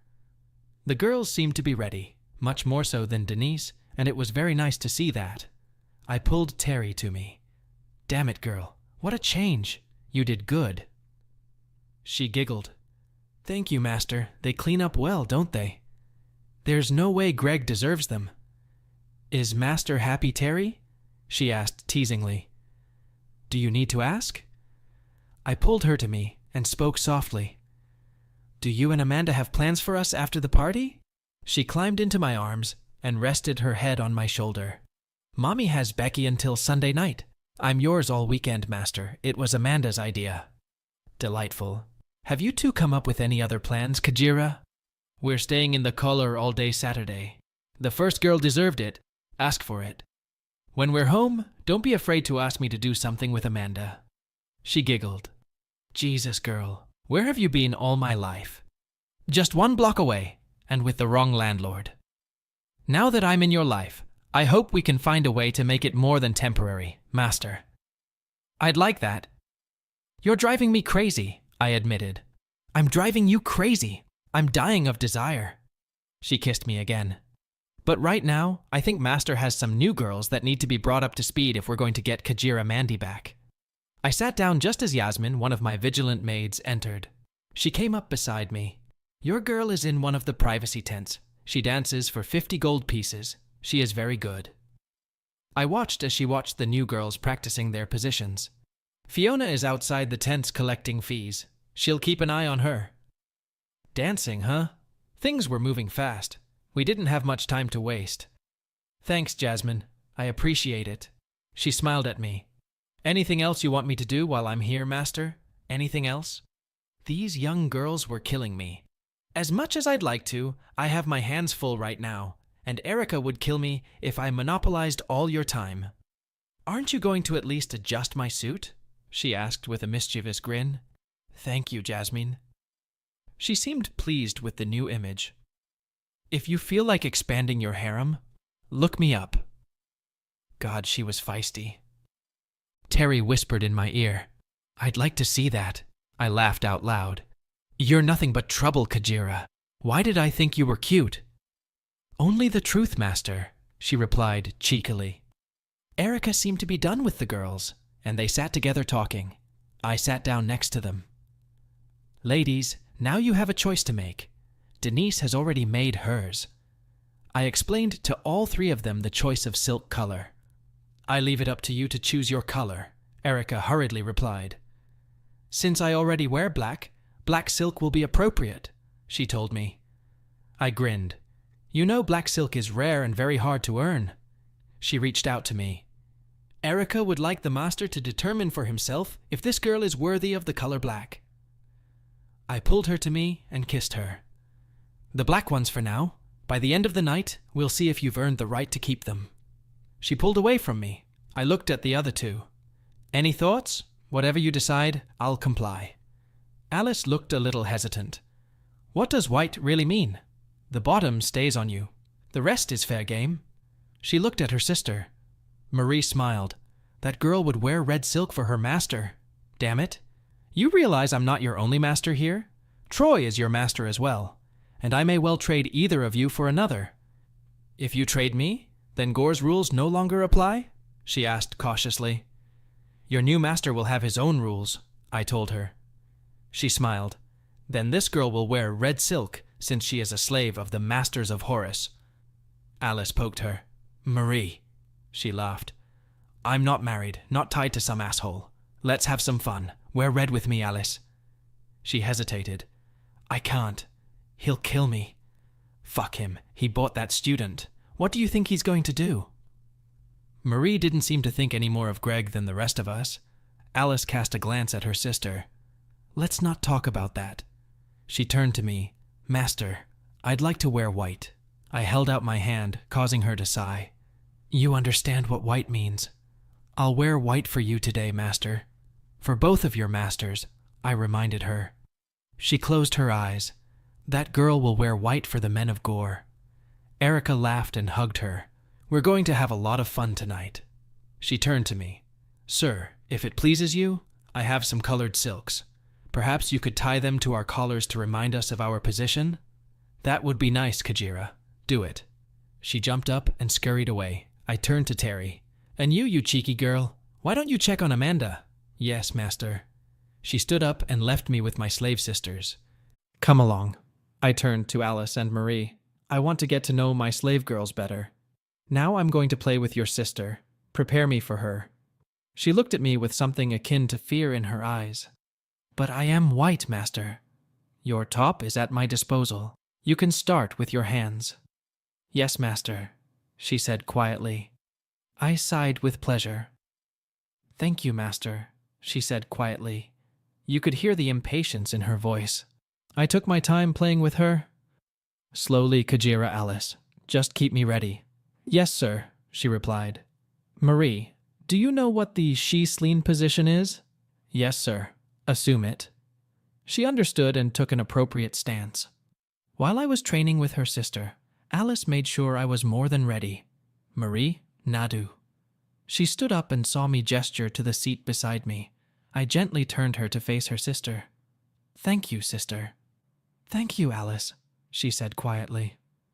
Come closer, I told her. She moved closer. I brought my mouth close to her ear. Have you seen her do this before, sweet slave? No, sir. She's talented. Looks like it, master. Are you as talented as that slave? I teased. I think so, master. Help her. Yes, sir. Thank you. Erica chose this time to appear with silks in her hands. She had already wrapped the black scarf around her collar. She grinned as she bent down and threaded the red scarf through Marie's collar. She then walked around the girls and carefully threaded the white scarf through Alice's scarf. Don't forget about this, slave master. That's impossible. Your turn will come soon. She jumped up and walked across the room to give Denise her scarf. Marie took matters into her own hands. She was not as talented as her sister, but I appreciated her efforts. Terry walked in and stood next to me. They keep her in one of the tents, where some of the gentlemen and even some of their slave girls pay to dance with her. Does she look upset? I asked. She doesn't seem to mind. Her hands are very quiet, but she doesn't seem to resist or complain. She dances beautifully. If I had to guess, I'd think she likes being the center of so much attention. The first competition should be soon, I told her. We'll see what we can do afterward. I turned back to the sisters, who were minding their own wonderful business. That's enough, slave girls. Otherwise, the master will come soon. Terry hugged me as she watched her sister's performance. Stop, Kajira, he said. Alice said, Thank you, master. Alice has prepared a master for Kajira Marie. She's Slin Kajira, I barked at Mari. Terry parked on the other side of me and hugged me. It'll soon be me, won't it, master? Push Terry away like this. I was in paradise. I reached out. Sula, Marie. She took her time answering, seemed a little dazed, but still took the correct stance. I watched as Terry stood up and began to pull the two flagpoles together, stretching material between them, creating a visual barrier from the door. She came back, glaring at me. She's too noisy, bound to attract attention. Calm her down, Kajira. I heard a bell ring and turned to see the maid Fiona enter the room, sidestepping the makeshift barrier. The dance competition will begin in 5 minutes. She stood still for a moment, letting her eyes adjust to the dim light. Then she walked over and stood next to me. So this is where the real party is, she said quietly. Wow. I stared at her, slowing my movements. Stand here. I pointed beside me. She obeyed without hesitation. You can tell me no, I told her softly. Yes, she smiled devilishly. Kiss me, I said to the maid, Fiona. She leaned over and kissed me. Unfortunately for me, I also had to cut some of this text here because of YouTube, so once again I will remind you about the free trial of all stories, including this one, on our Patreon. Fiona grinned. I'll be back later. She started to turn away. Oh yes, your girl dances with anyone with 20 gold pieces, sometimes with 2 or 3 at once. More than I can say for this crowd. She leaned over and gave me a quick kiss. Leave something to help. She walked away. Alice stood up and kissed me. That was really strong. I understand. And I will stay within your boundaries if you make them clear. Thank you. No thanks, teacher. Coming to an understanding was nice, but it wasn't getting any cleaner, and our time was running out. Kajira Terry, please get Mari cleaned up. The competition is coming up. Of course, master. My pleasure. How are you, Kajira? Her eyes widened, searching for me. Alice used Marie's own outfit to wipe the poor girl's scruffy face. God, that was incredible. The contest starts soon. Will you be okay? She closed her eyes. After Erica, there was Amanda. I never seemed to get a response from Marie, who recoiled from me again. I grabbed Terry and pulled her away. She was strong and clung on. Alice giggled as she looked at us, That's enough, Terry. When did you get so wild? She pulled out of my arms and turned around, jumping into my arms. Master, what about me? She pleaded. I hugged her tightly. You're my special girl, Kajira. I will only be with you when Mandy is with us. The other slave girls are just for fun and just for tonight. You are more than that, do you understand? She put her arms around me. I understand, but you wait until that collar comes off. I'm going to get my revenge. Master. I set it on the ground. Come on. We're going to be late for the pageant. Who will dance for us? She grinned. That's not really fair, is it? Marie's a professional. How can anyone compete with her? We walked toward the main hall where the dancers were lining up with Michelle. So no one is going to try it? I will. But don't laugh. And Erica has something special in mind. She leaned over to me and gave me a hug. Wish me luck. I turned around and almost fell on top of Marie. She hugged me tightly. What do I get if I win, Master? How about a weekend at my house, with you, Amanda and Terry on my leash? She grinned. Sounds like I need an incentive. She gave me a quick smack. I've been practicing for this, Master. Choreographing and everything. There will be no one but us tonight. I dance for you, Master, and only for you, she whispered, and ran off to the competition. Only 6 girls decided to enter the contest, and 3 of them were in my briefcase. None of the men got up on stage, and I can't say I blame them for that. Of the 3 women I didn't own, one was Amanda. The other 2 were Tasha and Penny. This should be good. Terry was right. It wasn't fair. Don't get me wrong, all the girls were beautiful. Erica got creative, they tied her to a pole, and she put on the coolest show I've seen in the last 100 years. Obviously, she's been practicing. Home field advantage. But then Marie came on stage. She was a good woman, beautiful and graceful. Her turns were poetry, the curve of her neck, the extension of her arms, and the way she held her hands. After a minute, there was silence in the house. She managed to reach down and hold her dress in place. Her dance told a story that felt desperate and fearful. She tried to free herself from her imaginary bonds by pulling her hands away from the pole she was tied to. Her struggle alone was mesmerizing. Once free, she looked around and then broke free, running away from her captors. She moved, stopped, remaining perfectly still, then changed direction. But her flight was fruitless. She struggled to free herself, but she was grabbed again and thrown to the ground. I heard someone in the audience sigh. The kidnappers abused her, then let her escape for a moment, then grabbed her again. Her movements were so real you could almost feel her dancing. She had been silent before, only occasionally wheezing and gasping, but now she let out her words. As she whispered, "No, please, no," her whole body tensed. Suddenly she cried out so loudly that she could have woken the dead. "Stop it, somebody," I heard Fran's anguished voice nearby. The audience was definitely getting turned on. After this scene was over, she was dragged by her hands to a pole and tied in place. She could be seen sobbing. Then she stood up abruptly, smiled and curtsied sweetly. The place blew up. Penny took second place and Erica took third place.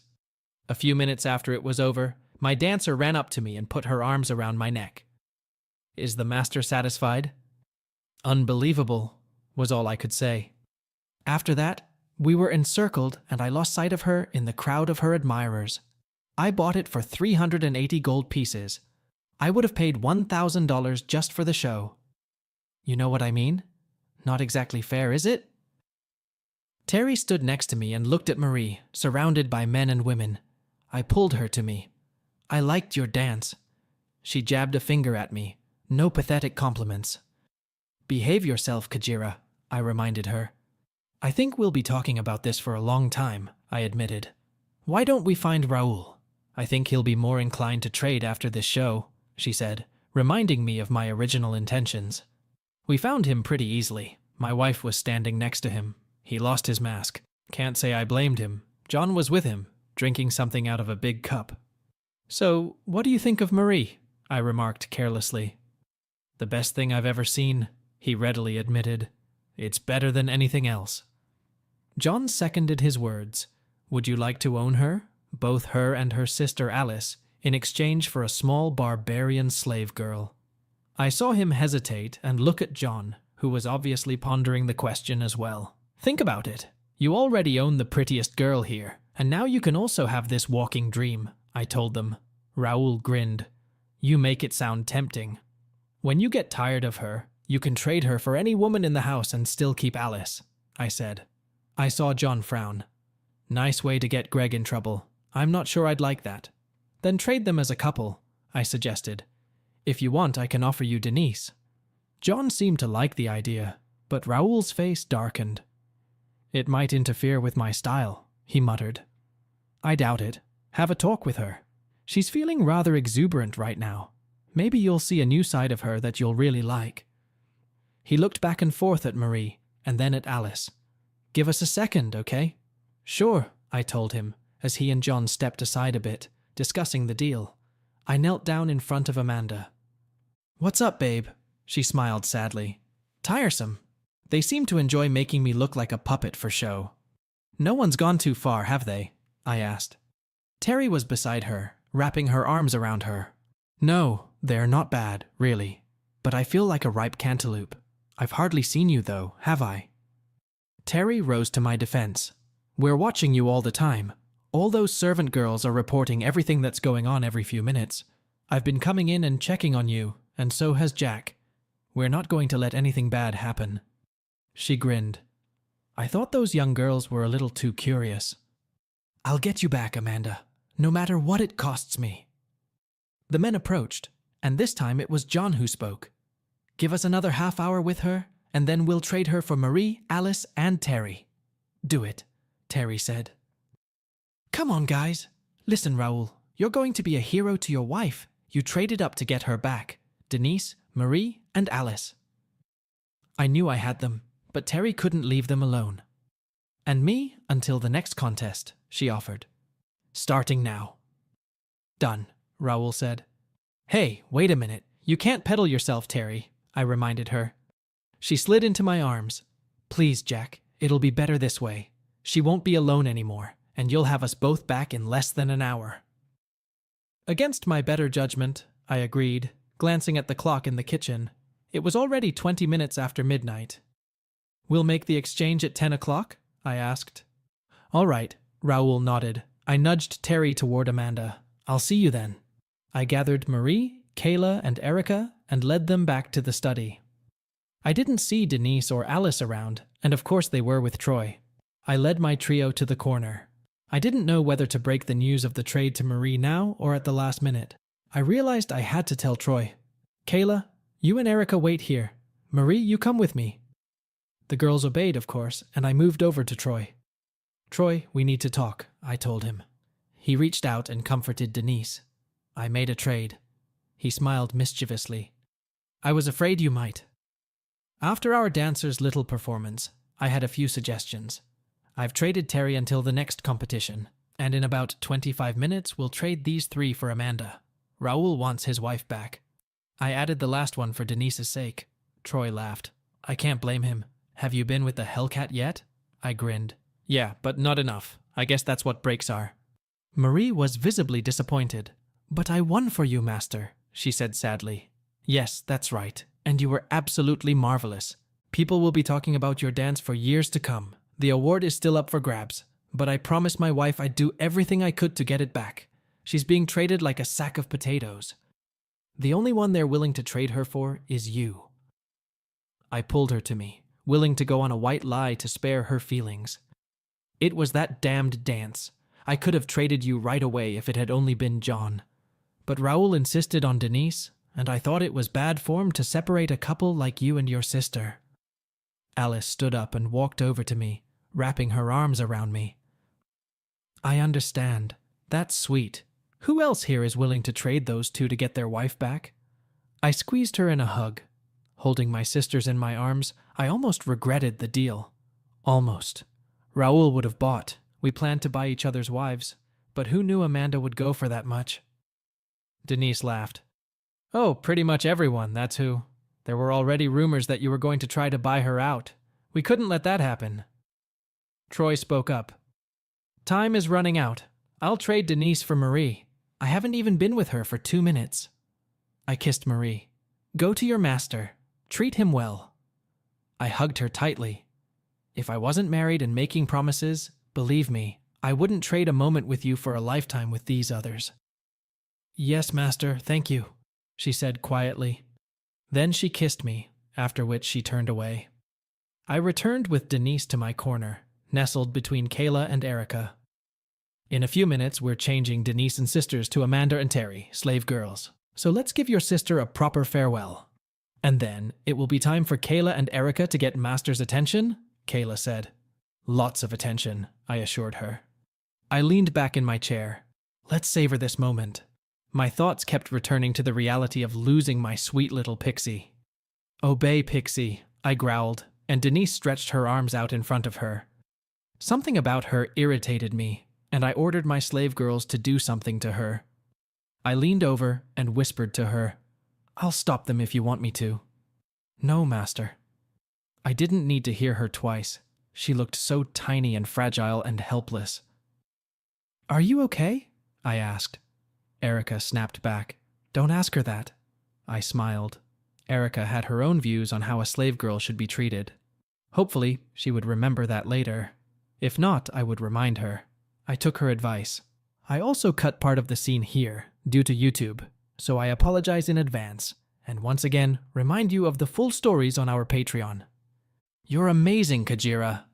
Will the Master miss his lonely slave? She asked wistfully. Before I could answer, Beth, my slave maid, burst into the room. Trouble with Amanda, she called out to me. I jumped to my feet, sending my slave girls to rest, and rushed out.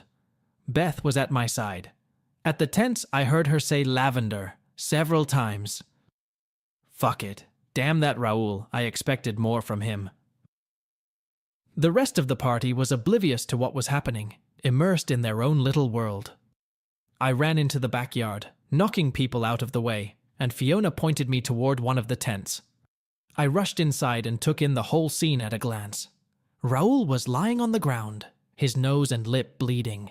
John sat next to Terry, one hand covering her mouth. She struggled against him. He looked up, and I could see the fear on his face. In the middle of the room was Amanda. Greg stood next to her, covering her mouth with his big, ugly mitt. Shut up, he growled. He turned toward me, just as my foot reached his head. I kicked as hard as I could, and his head snapped back, his eyes rolled back, and he collapsed next to Amanda, unconscious. It wasn't enough. Jack, listen to me, Jack, it's over. Jack, stop. Someone repeated my name, tugging on my arm. She leaned toward me. Jack, look at me. It was Michelle. Let go, I growled through clenched teeth. Erica stepped into my vision, tugging my arms. Master, she said. She rested her head on his legs, looking down at me. Master, that's enough. It's over. She reached up to my face, bringing her hand closer to mine. It's over. She looked nervous, her hands trembling. Her eyes were moist. She kissed me. The bubble burst, and I was flooded by the cacophony around me. I looked up and saw a multitude of anxious faces.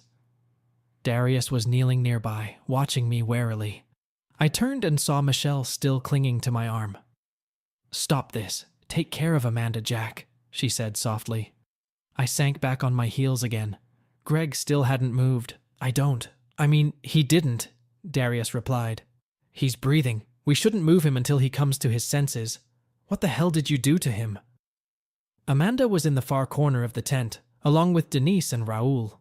They were both examining it, looking at me, their faces clearly concerned. I stood up, my legs trembling, and found myself between Terry and Erica, their arms around my waist, each gripping my hand tightly. Looking around, I saw Beth inside the tent, huddled in the corner, with Dale and Troy blocking the entrance, keeping everyone out.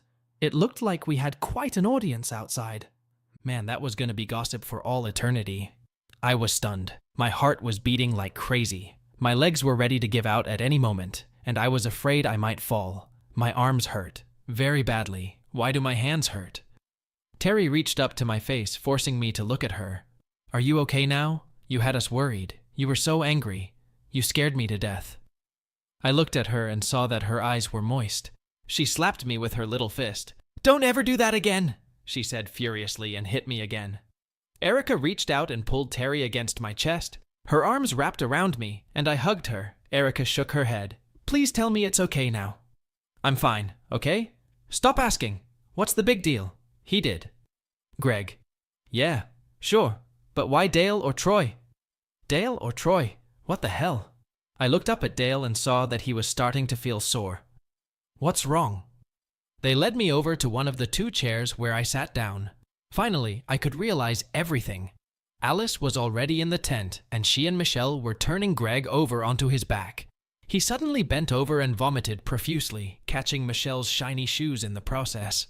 Terry massaged my shoulder, and Erica held my hand in hers. You're not going to go crazy on us again, are you? Darius can handle Greg. Alice used her white silk handkerchief to clean up Greg, who looked miserable. He was struggling to sit up, and I could see that his hands were tied behind his back. Amanda, I whispered. Shh, I'm here, Jack. I turned my head, and she was at my back, her hand stroking my hair, soothing me. I'm sorry. I gasped and couldn't see because of the tears coming to my eyes. No, don't apologize. You got here on time. Nothing happened. You saved us. She leaned over me, wrapping her arms around my head. I should have been here. I shouldn't have left you. She leaned over and kissed my cheek. Shh, it's okay. I'm safe. I'm with you. I pulled her head to me and pressed my cheek against hers, trying to regain my composure.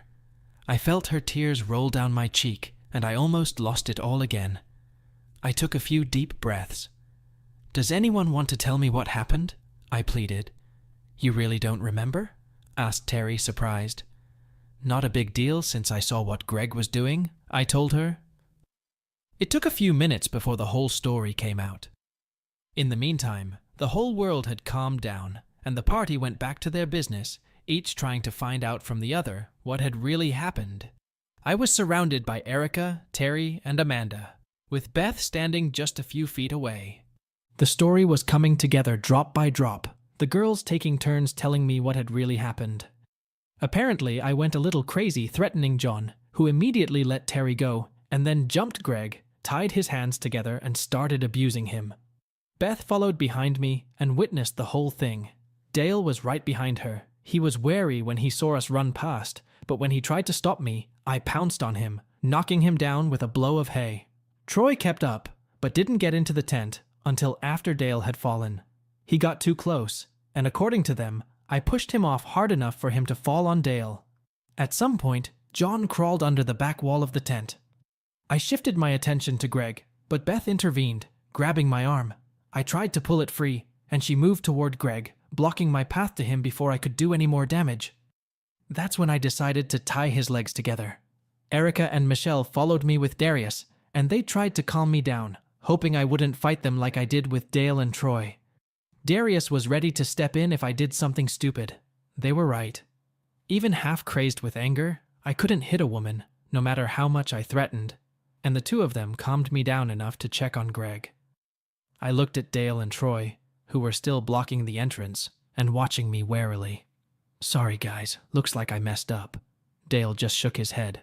Yeah, that was kind of fucked up. My cheek hurts just awful. That's why you shouldn't mess with a warrior of Horus, Troy laughed. A few people chuckled, and that seemed to ease the tension. Beth was still standing nearby. I waved at her, and she stopped, pressing her thigh against my knee. I didn't hurt you, did I? She shook her head shyly. I knew you wouldn't hurt me, and you only hit men. She chuckled at her own observation, but I'm still sorry. Apology accepted. You made me scratch my knee. You may have to kiss it later. Where are Raoul and John? I asked. Raoul sat behind me and to the side, in another chair, and his wife kept her eyes on him. His daughter Sheila joined them. John has managed to escape. That's when I heard the whole story. Greg found out about the upcoming deal thanks to John's big mouth and insisted on buying one last dance with Amanda. He rented Sheila out to one of the guys inside to get her out of the way. Apparently, Troy and I were the only ones who didn't rent out their girls. Dancing with Amanda, Greg started doing total shit like he'd never done before. She tried to stop him and finally yelled out, "Lavender," her safe word. That's what Beth heard and came running to me. The life I dreamed of. Chapter 4. When Raoul tried to intervene, he was knocked down by a much larger Greg. Then the asshole took Amanda down, and when Terry intervened, he threatened to beat her. And John, if John didn't shut her up, John is humbled. Spineless ass. I should have hit him too. That's when Greg took over Amanda, and she again shouted her safe word and screamed for help. He was just about to start doing some bullshit when I showed up. Terry started to explain as Greg abruptly cut her off. That's bullshit. It was all just part of the game. Was hitting Raoul part of the game? Snapped Terry. The asshole should have stayed out of it. I paid for it. I yelled lavender! Amanda yelled at him. I told you to stop it. Slaves have no right to say no, he smirked. I started to rise again, but 8 soft hands pushed me back up. Don't, Terry warned. Beth moved in front of me, preventing me from getting up. Erica tugged on my arm. He's not worth it. Let him go, Greg growled. I'll kick his ass with his hands tied behind his back. Alice sat beside him, supporting him. Apparently she'd heard enough. She pulled back, letting him fall roughly to the ground. Shut up, she shouted. Shut up! Shut up! Shut up! Shut up! She slapped him across the face with all her might, and then sprinted out of the tent. I started to get up, but Beth put her hands on my knees and pressed down. No, she said quietly. She was almost as small as Denise, but she looked so fierce. I had to laugh. You're awfully brave, aren't you? She smiled. You're not going to hurt me, not for real. I nodded.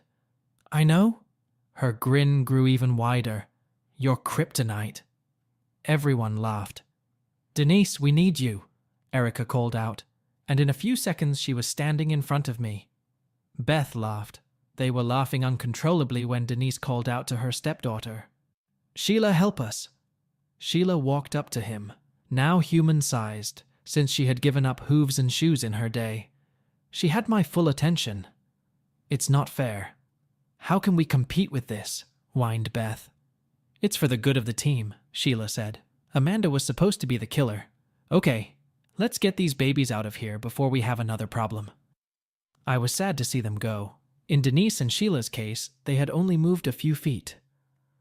I wondered what Raoul thought of his daughter. They were fantastic. You're a better man than me, Raoul. Can I stand up? I promise to behave, I asked. Beth cast a piercing glance at me, then stepped aside. Alice and Michelle returned to the tent and leaned over Greg. I missed their appearance. See what women can do to a man? Michelle shook her head. Greg Trantham, you acted like a beast and an asshole today. What are we going to do with you? He resisted. Untie me. The party can go on. I can leave the past in the past. He was starting to sound a little more sane.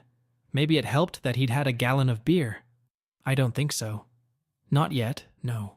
Of course you can't control anyone anymore. We could call the police and file assault charges, but that would cause a lot of trouble, and it would be hours before the party started to heat up again. We can also just send you home and you'll never be welcome in any of our homes again. That seems awfully harsh for Alice, who has done nothing. He was silent, glancing back and forth at his wife and Michelle. Or, I guess we could let you try being a slave for a while. I'll have to put your manacles and handcuffs on you so you don't do anything stupid. Michelle stood up and leaned on his legs, looking down at him. Are you man enough to be my slave for the rest of the evening? If you'll be a good slave, and I mean 100% good, with no transgressions, and if you'll politely apologize to Amanda and Raoul, maybe we can put all this behind us, if it's okay with Amanda. He looked at Alice. Come on, baby. I didn't do anything that everyone else didn't do. I don't think you were an angel tonight. No one has ever touched me like this. Not once, she told him. When I set boundaries, everyone obeyed. Jesus, I only touched a little. People did more than that during the dance competition in front of everyone, he whined. She said no, don't you understand? And hit Raoul? Jesus, Greg, shouted Alice. I know. I didn't have to hit him. I just wanted to get what everyone else was getting. What about Sheila, your own slave? Asked Michelle. He shook his head. She didn't do anything either. Said she'd take the collar off if I touched her again. And you stopped? Well, yeah, she was serious. Amanda spoke up. Greg, I didn't complain when you did anything, but I didn't push you. But you were like a real slave, not playing around. Obedient. Obedient. Alice slapped him again. Stop it. Now apologize to her. She didn't ask for this. She told you when to stop. You just couldn't let it go. Jesus, Greg. Why couldn't you be happy enough with this? He had that angry look in his eyes again. So, this asshole can buy my wife and her sister and do whatever he wants, and I can't even touch his wife? Alice shrieked in annoyance. I told you he didn't do it. He wanted to, and I said no. See that silk? It's white. It means hands off. He gave it to me. He asked for it. I said no. Period. What about Marie? I saw her with him, he objected. You're not married to Marie, are you? What she does is none of your damn business. Michelle intervened. This doesn't seem to be going anywhere. I guess I'm going to have to ask you to leave. I'm sorry, Alice. Greg sat up. No, I mean, you don't have to do that. He looked at us. I'm sorry, Amanda.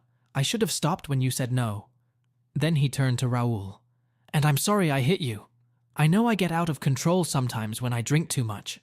I should have stopped hours ago. There's too much going on here for me to drink. He looked at his wife. I'm sorry I messed up, baby. I'm really sorry. I'm glad you didn't do anything. I shouldn't have been so jealous. Finally, he turned to Michelle again. I will be your slave, mistress. But can I drink some Tylenol first? My head and ribs are killing me. I can't even see straight. And maybe loosen my wrists? I can't feel my fingers. Michelle looked at Amanda hopefully, as did Alice. Amanda? Alice looked pitiful. Please, she begged quietly. Amanda sighed.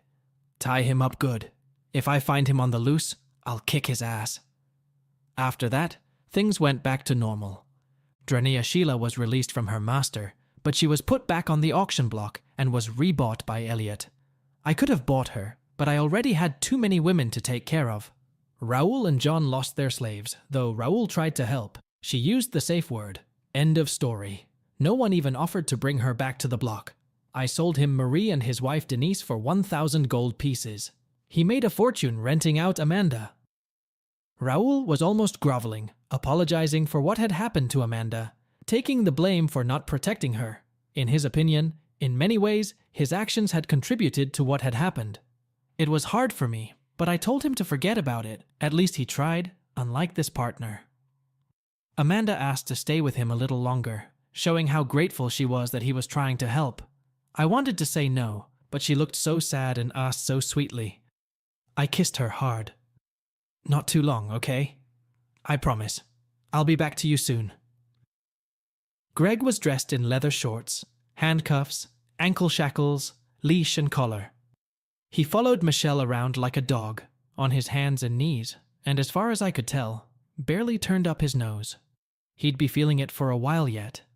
His back showed new marks from her pruning shears. She'll teach him to behave. I wouldn't want her to be mad at me. I cleaned myself up a bit. Beth found me just before we returned to the study. Well, maybe I'll be yours too, Master. I smiled at her. I should be in this spot. You saved the day, Heartbreaker. She scooted closer. Then you owe me. I looked into her eyes. I saw her desire, and I liked it. Erica, train this Kajira, please. Red silk. Yes, Master. She is good. Isn't she? As cute as she was, I had some other things to deal with before spending time with her. When you're done with her, give her to Master Troy. Yes, sir. Master. I heard Beth whimper. Be quiet, slave, Erica shouted at her. Don't complicate the training. I turned away from her, looking for Terry with my eyes. Instead, I found Alice. Looking at her, I couldn't help but think about her husband and what he'd done. She stepped back when she saw my face. Sir, can this girl ask a favor? She looked troubled. I couldn't blame her for Greg's actions. I tried to calm myself by taking a deep breath. You can. Will the teacher come with me? Please? I need to show him something. Looks like Terry will have to wait. All right, Kajira. I'm interested in you. She took my hand and led me upstairs. We reached the end of the hallway, where she pulled out a key and unlocked the door. I looked at her curiously, and she smiled shyly. Michelle let me use it. I followed her into the media room and she closed the door behind us, locking it shut. I want something, but please keep it between us. You are white silk. By your own judgment, I reminded her. You shouldn't have let me choose. I am here to serve you completely. My white silk is gone, soiled, left on the tent floor. I am not silk now. I suspected she was doing it to get back at her husband, but I was fine with that. Nadu Kajira. She got it right, and then she kissed me hard, and then I had to cut out a big chunk of the scene again. I was determined to make her mine. It was evil. As good as she was, I knew it mattered even more whose wife she was. I would take her away from him. I would make her mine. Alice is pleased. We should join the others, I told her. I sat down on the couch. I looked down at her, and for a moment, I was ashamed. You were perfect. Absolute perfection. And you will be again, like I could ever let you go, I teased, stroking her hair. Will it be over when we leave this room? I asked her. Yes, master. What will Alice's husband think? I reminded her. She had the decency to blush. He doesn't have to know, but I can't live without it. Mission accomplished. I hugged her tightly. I'll see what we can do. I won't keep this from Amanda or Terry, I told her. I'll take whatever you can give me. Call me whenever you want. I'll be yours anytime you want me, Master Jack. I will. Just for you, Master. I kissed her again. Then she walked uncertainly to the door. She opened it and looked out. I watched her run down the hallway and return a few seconds later with a towel. She rubbed herself a little. Shit, Erica's going to kill me, she said, as she knelt down and tried to clean up the puddle of wine on the carpet.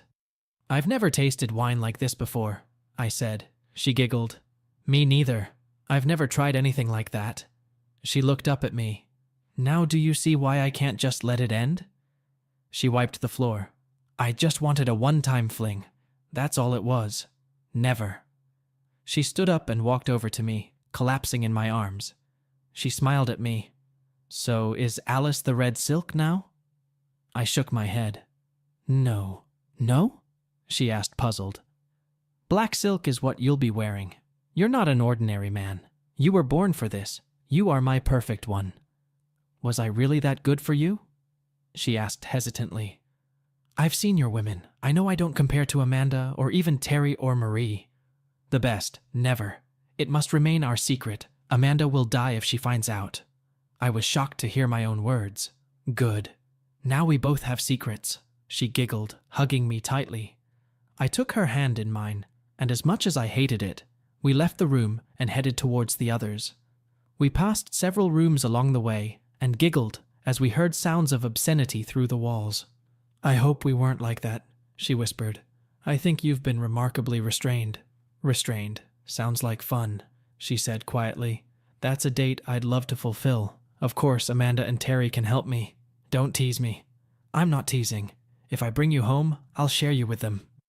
Does it matter how I feel about it? She asked uncertainly. You are mine. When you cross the threshold of my house, I'll do whatever I want. I patted her shoulder. Other masters? She asked quietly as we descended the stairs. It can happen. Not that often, of course, but I won't say it's impossible. I'd say it's even likely. Entering the office, I found Beth, who was next to Terry. Troy was leaning back on the cushions watching them, and Kayla and Erica were standing off to the side. I sat down next to him. You bastard, Troy laughed. That was mean, leaving me with 4 of them. I know. How cruel of me to leave you with 4 beautiful women at your beck and call. I reached out and stroked Erica's hand. Kajira, could you get another silk for Alice? She lost hers earlier. She purred. White? No. Red then? She leaned over and kissed me. Congratulations on making the team, Kajira. Black, I said. Black? Really? You two must have had some sort of encounter. It was. Erica left us in search of the elusive silk. And red for the new girl, I shouted after her. How do you like the new slave? I asked my partner. He hesitated. She looks good, he said. You haven't played with her yet? I asked. I thought she was irresistible. Pretty and young? He shrugged. They exhaust me. They're animals. He stroked his wife's hair as she was left to care for him alone. I lifted Alice's face. Bring the new girl to me. Alice jumped up and returned, pulling the new girl by her long dark hair. Nadu, slave, she hissed. Beth followed orders. Terry followed them, and sat behind me. I gestured for Alice to go to Troy and turned to Terry. "How is she?" I asked. "Nice." She kissed my neck. "How did it go with Alice?" "Unbelievable. Once we get settled in, we'll have to ask her out on a few dates." I looked at Beth and gave her an order. Terry pouted. "Master seems to have time for all his girls except poor Terry," she said softly. I kissed her. "Who is Master's first girlfriend? Terry, Master?" "Kajira Terry, yes. And who is responsible for keeping Master happy, Kajira? For making sure everyone obeys?" "Terry, Master. Does the owner look pleased?" teased I. "The Master always looks happy," she said softly. "So the first girl is doing well, isn't she? She will definitely be rewarded." "Thank you, Master. Hopefully soon," she teased. I laughed. "No, not soon. All the other girls first. But when I bring you home, I promise." "Master's mean," she pouted. "A master is a master, Kajira. Remember that." "Yes, sir." By this time, my wife had already come to us. Amanda knelt down beside me, stroking the girl's hair. "Looks like someone was having fun." "I thought you'd forgotten about your lonely master," I pouted. She lay down next to us, resting her head on my stomach. Beth turned to her. "She's so beautiful, Master." "Yes, that's her." Amanda chuckled. "And I'm supposed to believe you were lonely?" Terry huffed. "He's being rude. I have to wait until we get home." "He won't do anything if you're not around," she pouted. Amanda smiled, turning on her side.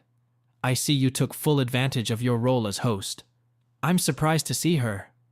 "I found her like this," I explained. "Excuse me, mistress," Beth said quietly. I laughed.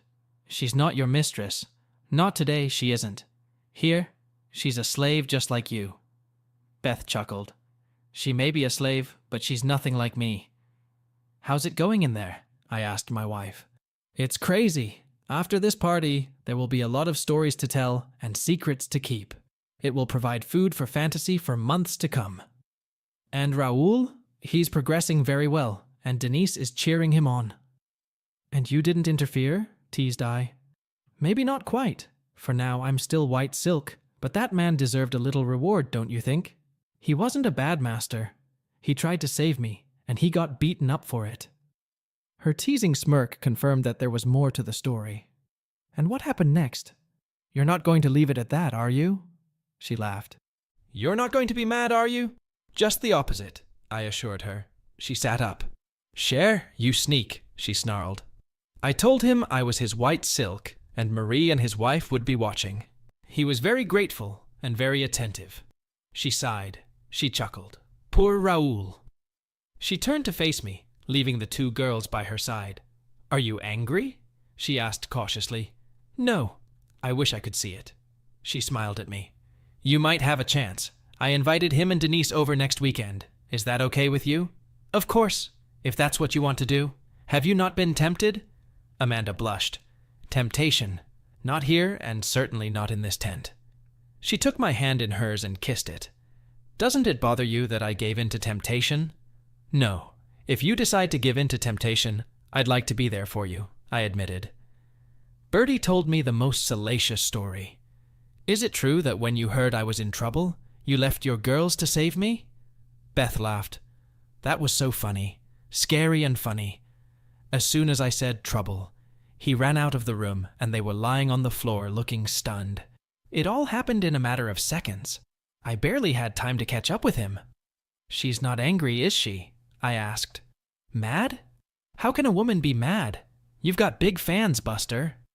Terry peered over my wife's shoulder. Holy shit. I'd risk getting beaten up by an entire army of homeless people to be rescued like that. Hell, it was good. Scary, but good. Even Darius said he wouldn't want to get on your bad side when you were furious. You were scary, all angry, elemental strength, berserker. No one else is going to mess with Amanda. I can tell you that for sure. "Terry," my wife barked. "Calm down, Amanda. You're with your friends now." She got her way. Amanda sighed. "You guys are so bad. By the way, if you don't mind, I told Marie she could come over and play sometime.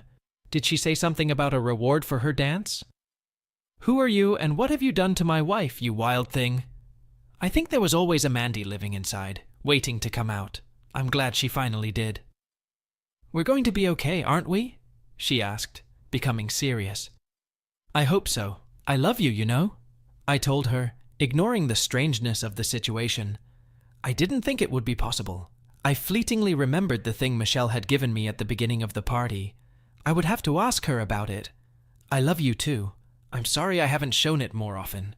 The last few nights have been wonderful. Thank you for staying close to me. I think I realize now how lucky I am to have you. She kissed me. You could have any of these women? She giggled. Hell, you probably already did, but you stayed with me. As long as you have me, I'm a lucky man. I have the most beautiful and loving woman in the world. And you'll have the most to wish for. She reached down and nudged Terry's head up. And a special thank you, Devilis. I hate to think where we'd be if it weren't for you, Terry. Terry sat up. I couldn't bear to see you two in such a state. If you can't handle it, which of us can?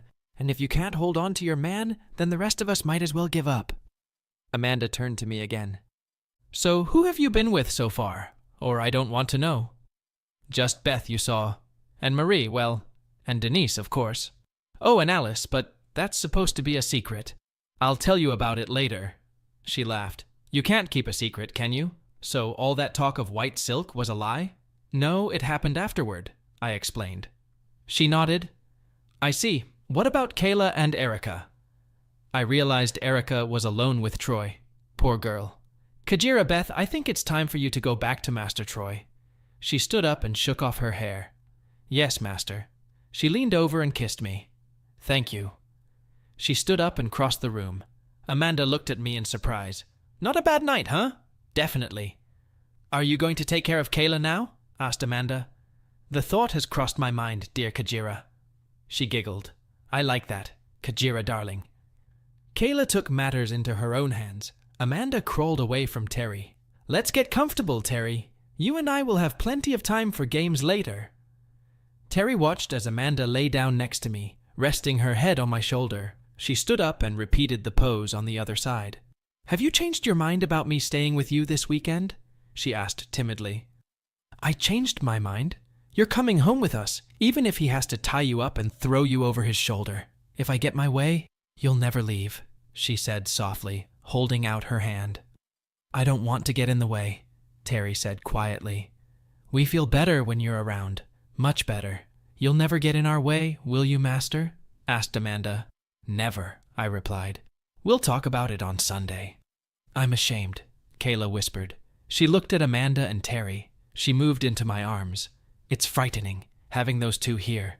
Please, Kayla, do this for me. Don't laugh at me, she whispered. You're amazing. She smiled uncertainly at me.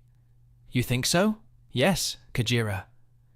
The girls were definitely distracting me. After that, Erica joined us. Amanda and Terry were good little slave girls, watching carefully, but not interfering. Amanda's patience seemed to be wearing thin. My wife looked up at me and smiled.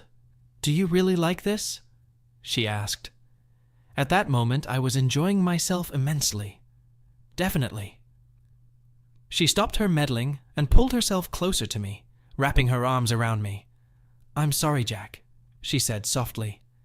Excuse me? You're the most wonderful wife in the world, I laughed. I wasn't always like this, was I? We've had our problems, I admitted. Let's not dwell on that. We have a long, beautiful future ahead of us. She hugged me tightly. Are you so sure? The obvious answer is no. Moreover, there was a danger that it would be just the opposite. Shit. I turned to my wife. You know what? I've had enough of this. And I don't just mean Erica. Let's just go home. You're right. You and I still have a lot to decide, and I know that's more important to me than anything else in the world. She clung to me, and I had a feeling that perhaps we had been too hasty with our healing. My marriage was barely on the mend, and I had just met half a dozen women. Are you sure? They haven't even given out the prizes yet, she said softly. Her lips pressed against my shoulder, leading me to believe she'd be happy to skip them and leave with me. Positive. I need some time for Amanda. No distractions. Say goodbye, Amanda. Are we done? Erica asked pitifully.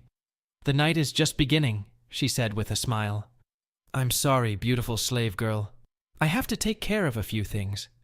Can I get a reprieve? I'll call you tomorrow. She rubbed her wrists. She smiled at me and hugged me. I understand. Take care of everything you need. I'm not going anywhere. I explained the situation to Troy, ignoring the attention he was getting from Kayla and Beth. He stood up and gave me a hug. A manly hug, you know. The kind of hug a warrior of Horus would give. Incredible night, Jack. Thank you. Kayla stood beside him. Thank you, Kajira. I would have set you free, but you were meant to belong to me. I'm sure your true master will take care of you. She pressed herself against her husband. Thank you, master, for everything.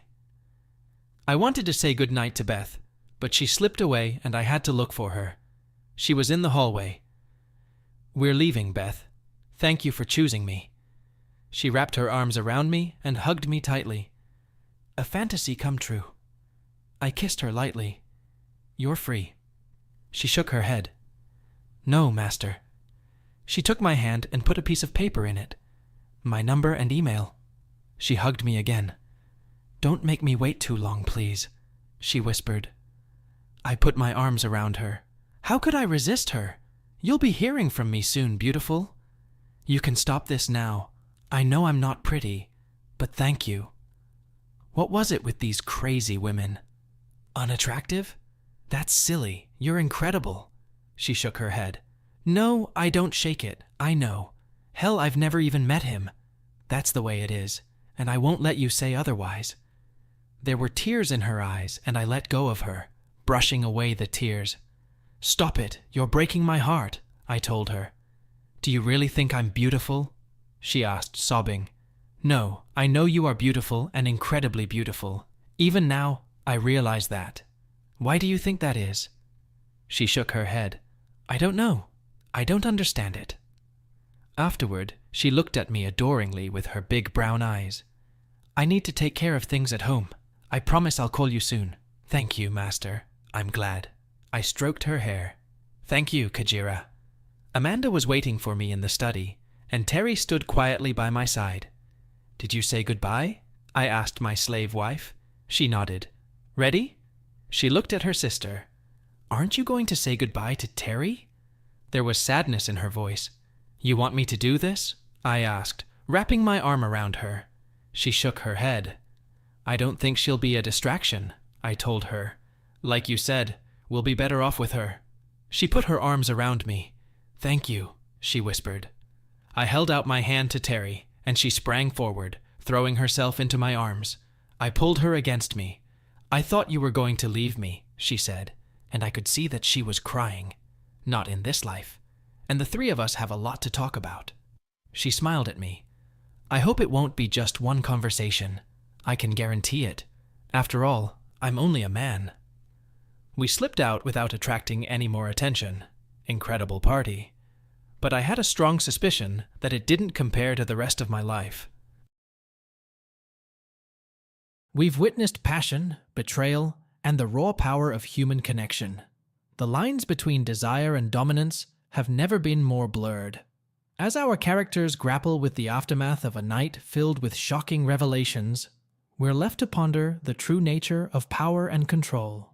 Is it found in physical strength, or in the delicate dance of seduction? Can love truly conquer all, or is it destined to be overshadowed by the darker aspects of human nature? The bonds of friendship, loyalty, and desire are put to the ultimate test. Will these complex relationships survive the storm, or will they crumble under the weight of their secrets? And what of our enigmatic protagonist? As he navigates a world of temptation and consequence, will he succumb to his desires or find redemption?